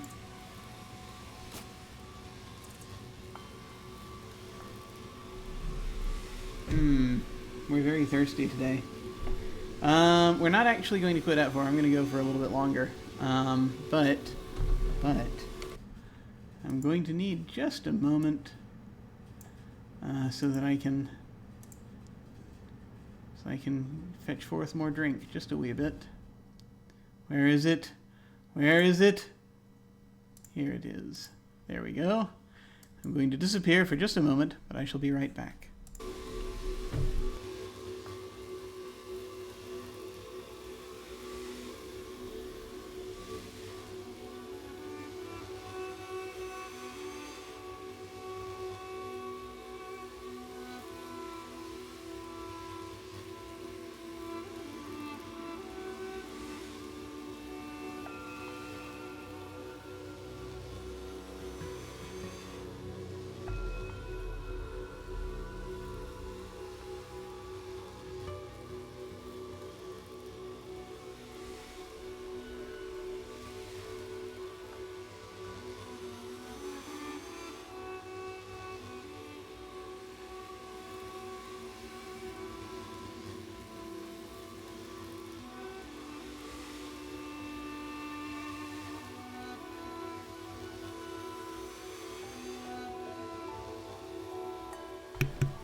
I'm back. Just had to get more to drink.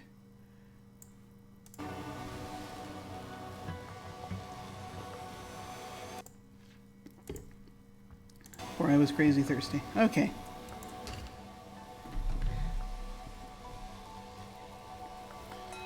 Alright. Round 2.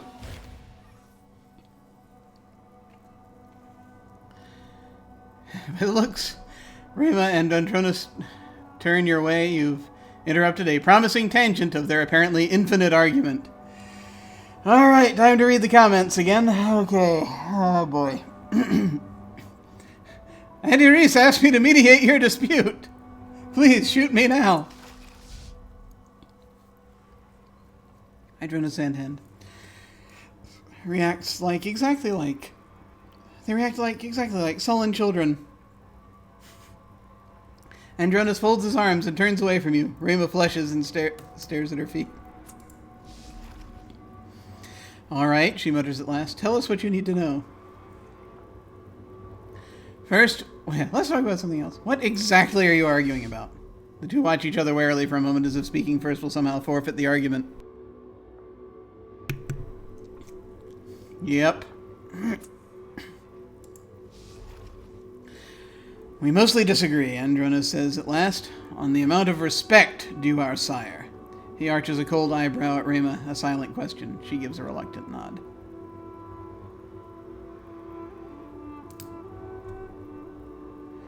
Tell me what's troubling you, Andronis. I don't understand her, he says, flinging his hand in Rima's direction. The changing god abandoned us at birth, then fed us lie after lie when he chose to speak with us at all.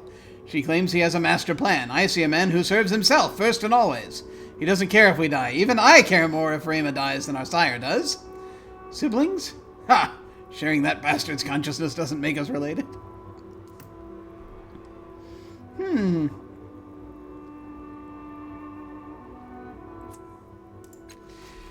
He barks a bitter laugh. Did you know that he sparked the whole war from my body? He got the first angry at me, then ditched this shell, leaving me to deal with the consequences. Oh, that's what he's upset about. Good thing the first knows the difference between the face and the mind. He rubs his eyes. But Rima, look, I know how she feels. The sorrow is hunting all of us. It's nice to think that the changing god has a plan to protect us. It's just not true. I know. He glares at Rima, then looks back at you. Damn it, he says, turning away. After a moment, you see why. There are tears in his eyes. None of us want to kill each other. You see that, right? His eyes harden. But if I have to choose between someone brave enough to stand against our father and her, I'd drop her and mourn later.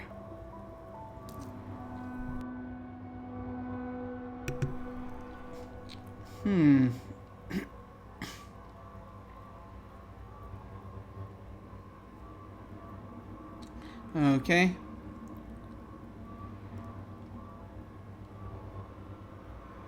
Let's hear your side, Rima. It's simple, brother. The endless battle is a test, and Andronis' side has been failing it for centuries. Our creator managed to annoy the first enough that she stormed off in a huff. He even did it in Andronis' body. You'd think that this big oaf, of all people, would understand what our sire was thinking. She shakes her head, laughing. The fact of the matter is, our father created this sanctuary for us to protect us from the sorrow. But hiding isn't a strategy. Eventually we'll have to take the battle to it. The gleam in her eyes is a banked fire. And when that time comes, our father wants an army who will follow his orders without question. He allowed the first to spread her doubts, and the traitors among us have flocked to her side. She tosses Andronis a scornful look. You have to admire our father's logic, she says with a shrug. We deal with the weakest among us before we face the enemy that wants us all dead. And that's it, she says with an elegant shrug. Simple, like I said. Andronis simply can't accept that his grand rebellion is all part of our father's plan. Can't accept that we owe our existence and ongoing survival to him. She sneers at Andronis. If you hate his sanctuary so much, why not leave? And he wants to kill each other over it? Or better to spend our lives in the war itself.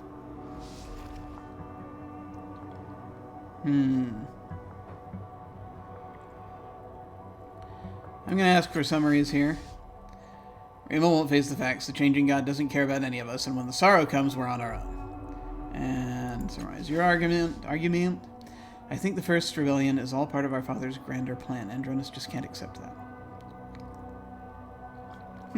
Before I make any decision, Internet, what sort of solution would satisfy you both?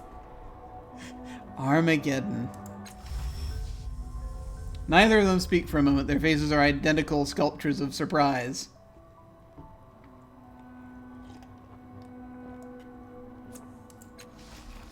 Andronis says, I don't know, he says, glancing at Rama.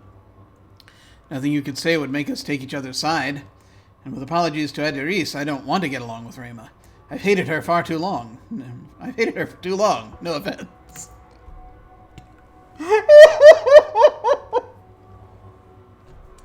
This can only end well. That's really how this is going to go. I don't want to. I've hated her for too long. No offense. Her lip quirks. Honesty doesn't offend me. She looks over at you. And we need a decision. You can't please both of us. Our points of view aren't ever going to line up.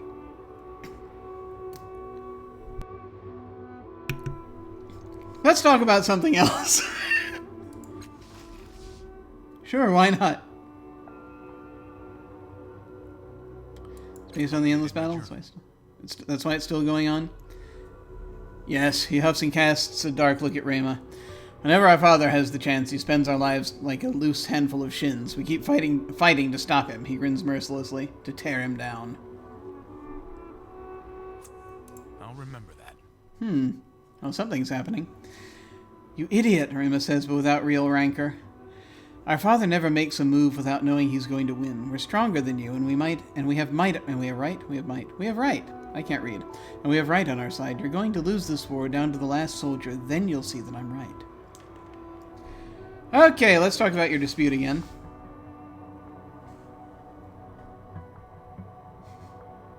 I've heard your arguments. I'm ready to resolve your dispute. I am eager to see what it is that this conversation tree holds. Andronis and Rama go still and stoic, showing no sign of the emotion they displayed before. In this moment, they look very much alike, like family. Okay, let's move the mouse way clear of these so that I don't accidentally click on one. You are endangering everyone with this petty argument. Both of you must leave Milaves until this is settled. It's not a bad idea. Andronis, she's right. You clearly hate it here. Leave before this argument turns to violence.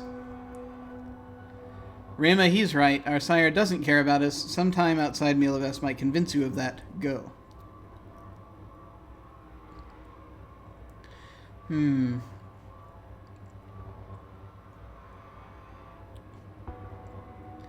I want you to stop this argument right now. Neither one of you is right.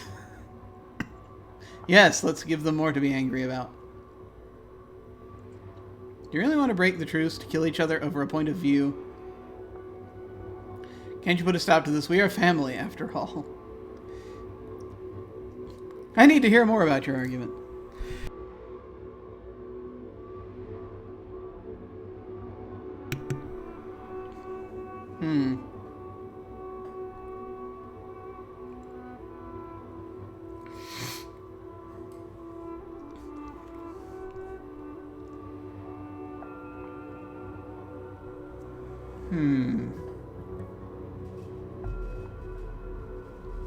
Neither one of you is right might be a way to get at it. Do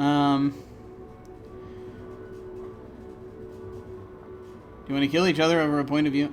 See, I feel like number 4 is going to be the best solution here. Either number 1 or number 4, to be honest.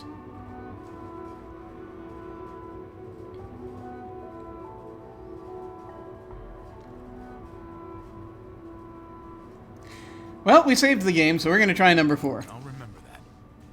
They stare at you in mute surprise. Rama finds her words first.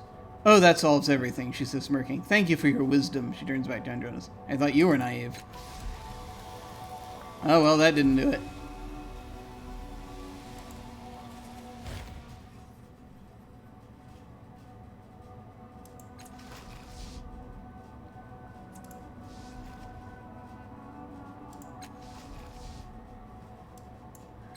Alright, yeah, that clearly didn't do it. Alright. We're going to use time travel again.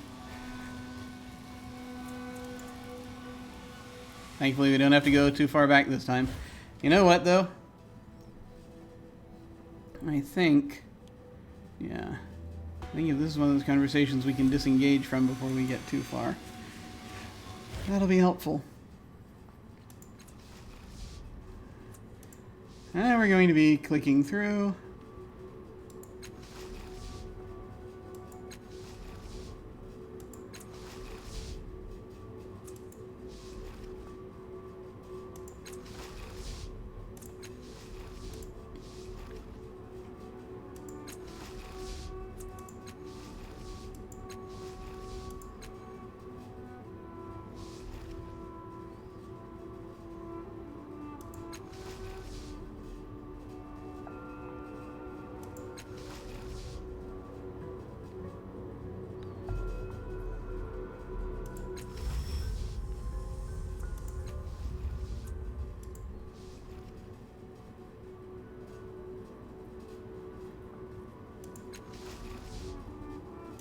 Making a note.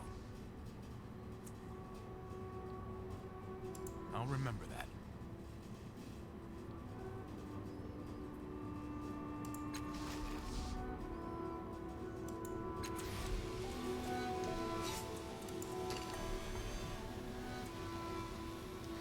So I think saving just before the decision point is probably going to be helpful.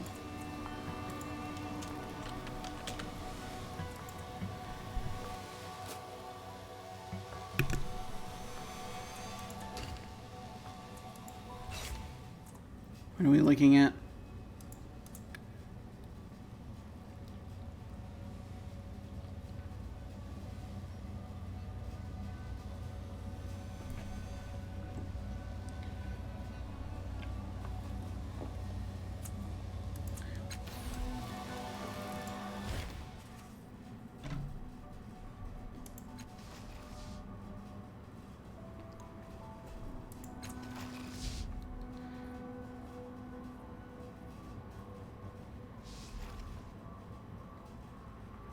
Well, we'll try this one, even because we got a hint of that in the text. Don't know if it'll do anything.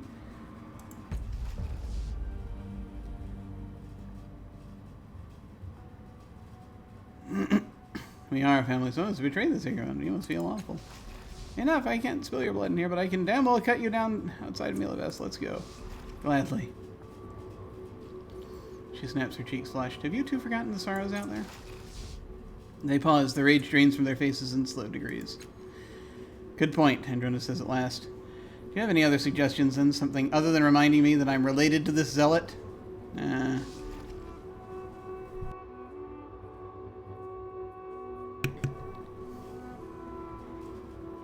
Alright. Do you want to break the truce, kill each other over a point of view? Andronis opens his mouth, shuts it thoughtfully. Finally, he speaks. You're right, we're safe here, but the sorrow is circling. If the rumors are true, I don't want to do its work. Ah, there we go. Okay, that was the right one. Alright, Rima says, letting out a ragged breath. Just, let's talk about something else, Andronis. Can we do that? For now, gladly. Oh, good, it worked. Okay. That's something.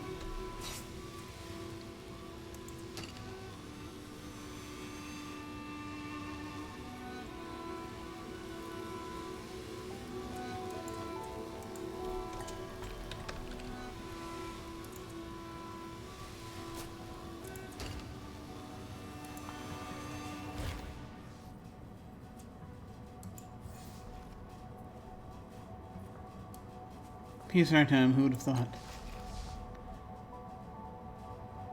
Are you two?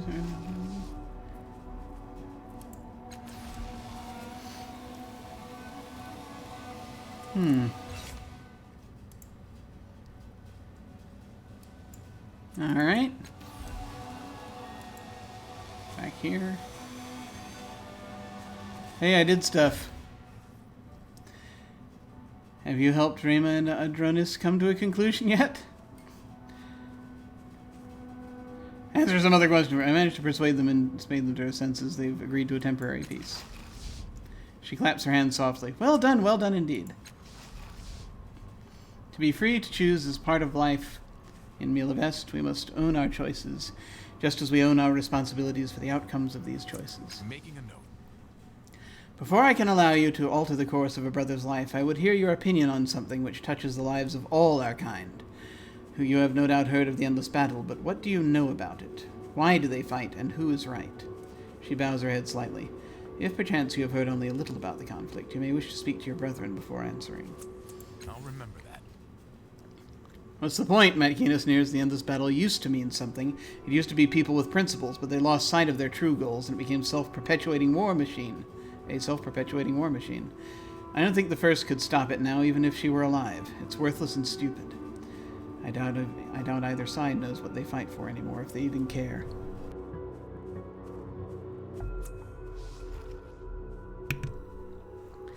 A not uncommon opinion, Matkina, at least among those of us who abstain from the fighting. She turns to you. What about you? Have you an opinion as strong, or do you wish to gather more information before giving an answer? I'd like to ask you some questions first. Nope, we're good. Sure, I'll give you an opinion. Oh, crap. That's a lot of opinions. Let's see.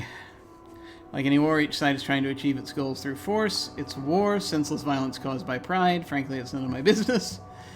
Point is to protect the changing god against the attacks of the First. Killing each other is deeply rooted instinct. It's human. The point is for each side to prove the rightness of their position.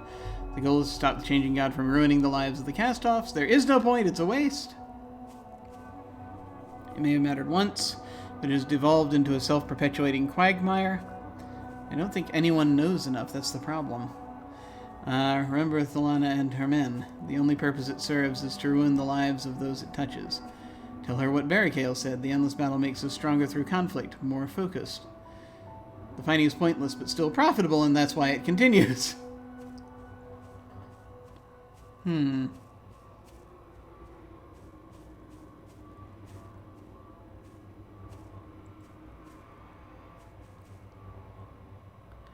Ruin the lives of those it touches. Make us stronger through conflict, more focused. I don't know, man.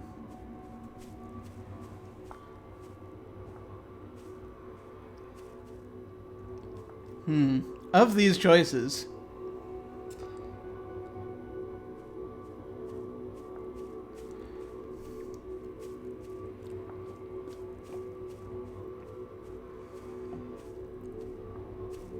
because we choose this, we're going to be clearly on one side. If we choose this, we'll be clearly on the other.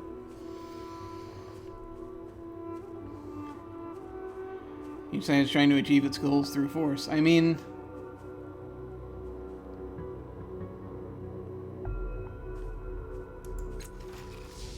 Yes, but what are those goals, and why are they so important that neither side has conceded defeat in these years?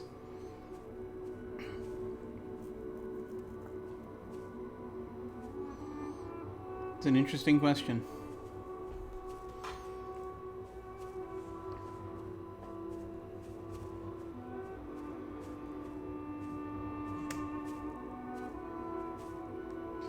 Let me see.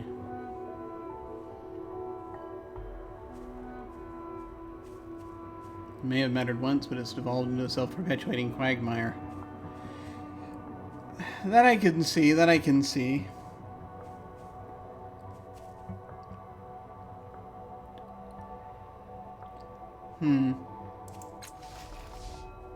Yeah, the war has raged for hundreds of years. Surely those who fight believe in something besides might and coin.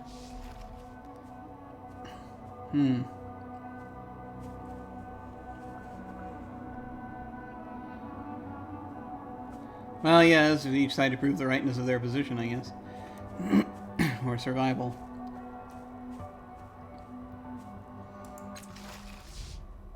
Does strength provide proof? Does murder provide justice? There is merit in changing your opinion when presented with rebuttal. Only be certain that in doing so you do not abandon the truth. She spreads her hand in conciliation. But you must forgive me. The point of this exercise is not to frustrate you. Rather something else entirely.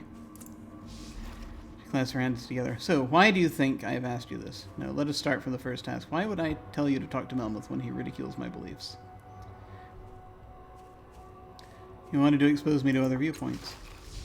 Precisely.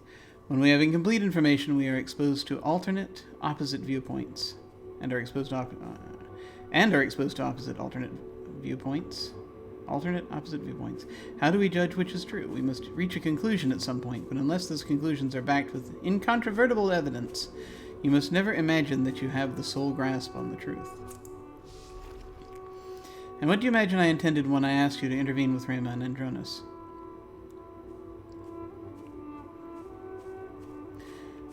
To get rid of troublemakers. Resolve a dispute with regard for both parties' feelings and motivations. That is exactly so. My intention for you in this task was to have you change the lives of your siblings for the better, while they still control their own bodies, to offer them alternatives and see if you can provide them a route through their troubles that maintains their core goals. Then we come to the question of the endless battle. What purpose did that discussion serve?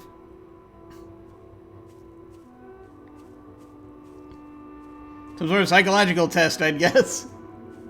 Learn more about the battle and understand the truth behind it. Challenging my beliefs with alternate viewpoints, perhaps.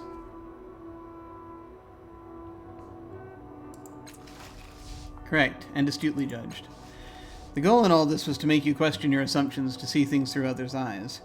She holds your gaze. It may be that nothing of import happens in Zirian's mirror. You might... Zirian? You might enter, speak with Matsoff, and leave without altering him a bit. But even so, there will be other mirrors. What if the next one is Melmoth's, or Rema's, or even mine? Whose assumptions will you take with you into that life? Whose goals will you accomplish, and at what cost? You have the power to change the course of a life, of many lives, without their permission, or even their knowledge. You will have to weigh their desires against your own, deciding whether the needs of your life are more important than theirs. You will have to know, with the utmost certainty and integrity, what does one life matter?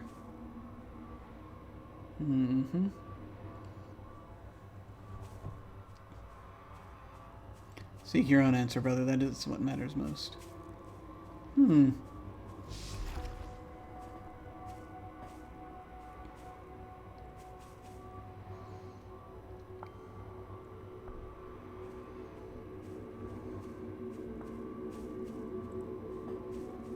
One life doesn't matter if serves a greater whole. Each life is important. Every person carries a world of potential. Each life should benefit others. One life doesn't matter. It's an infinitesimal spark against the timeline of the cosmos. It matters only as much as we let it matter. We make our own meaning, our own truths. Life matters only if you experience it. If you let it wither and stagnate, it doesn't matter at all. What is life but the memories we leave behind? If you're not dead, you're not dead until you're forgotten. What matters is money, power, fame! Yes, that's the right answer. One life can find new knowledge, making new discoveries, passing along knowledge, making humanity greater. That's the purpose of life. If you're talking about legacy, who cares? What matters is that you build something and use your life constructively. What matters is continuity of life, having children, creating more life, passing along experience. See, I think my blue tide will go up if I go with find new knowledge.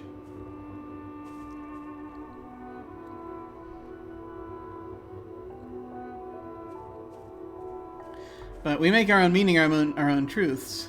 That strikes me as perhaps the most honest answer here.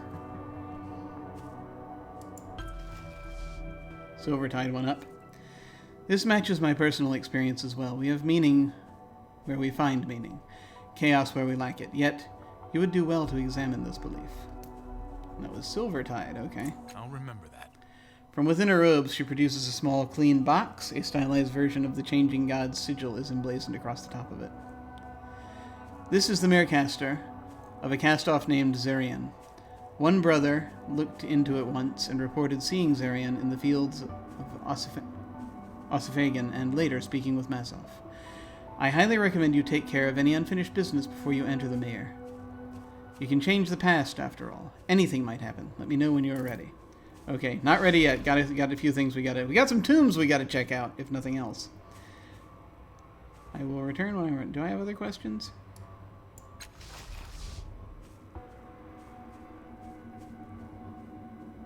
Nope. Okay.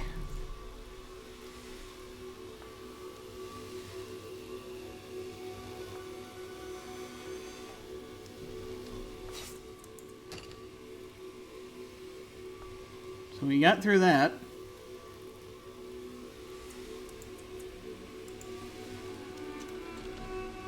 And we're actually almost to the point I need to get going. Got a thing I've got to go to later. And figure out how to get there. Let me look here briefly. Okay, we did that.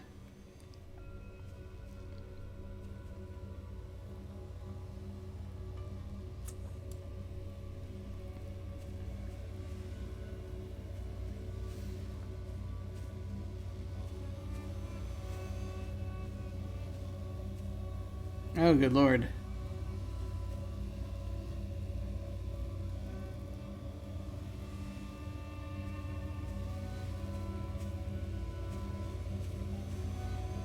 No wonder there were so many opinions. You gathered them from so many places. I've answered all of Aadiriis' questions, and she will finally allow me to use the Mirrorcaster and speak to Massoff. She pointed out that changing the past means anything could change, so I should prepare myself and tell her when I'm ready. Hopefully this will all be over soon.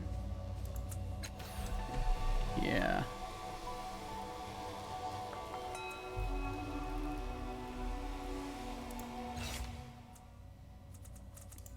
Servant of the Tides.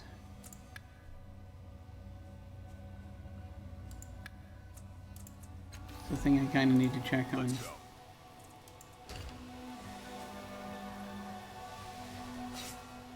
It's the thing I need to check on just to see if there is a... Because I feel as though Melmoth was the person we were supposed to be talking to about that one.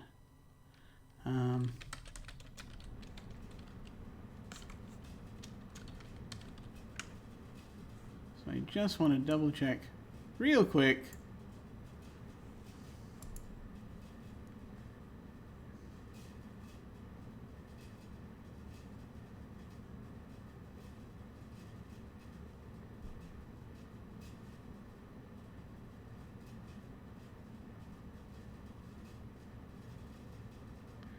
And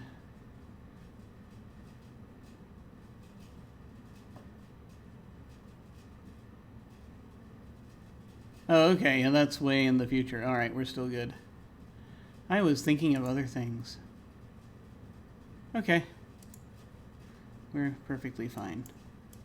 And on task here. Okay. So I think that's going to be about it. All right.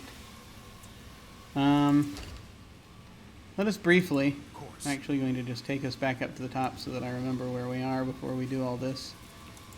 Because I feel like once I enter that, then there's going to be this... Think that's best. Like, it'll be impossible to go where we want to go. I'm It ready. might seal us off. Okay. So I'm going to save up here.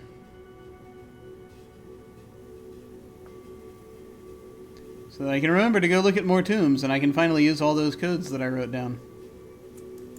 So many codes. Okay. Alright. And we're back to me. Hi! Thank you very much for watching. It is much appreciated.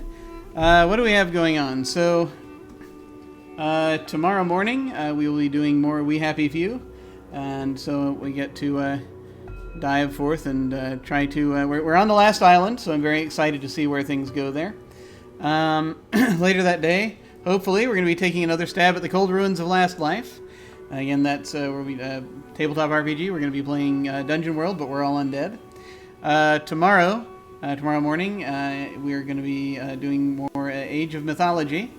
And hopefully we can finish that part of the campaign that we're on. I'm really looking forward to digging back into that.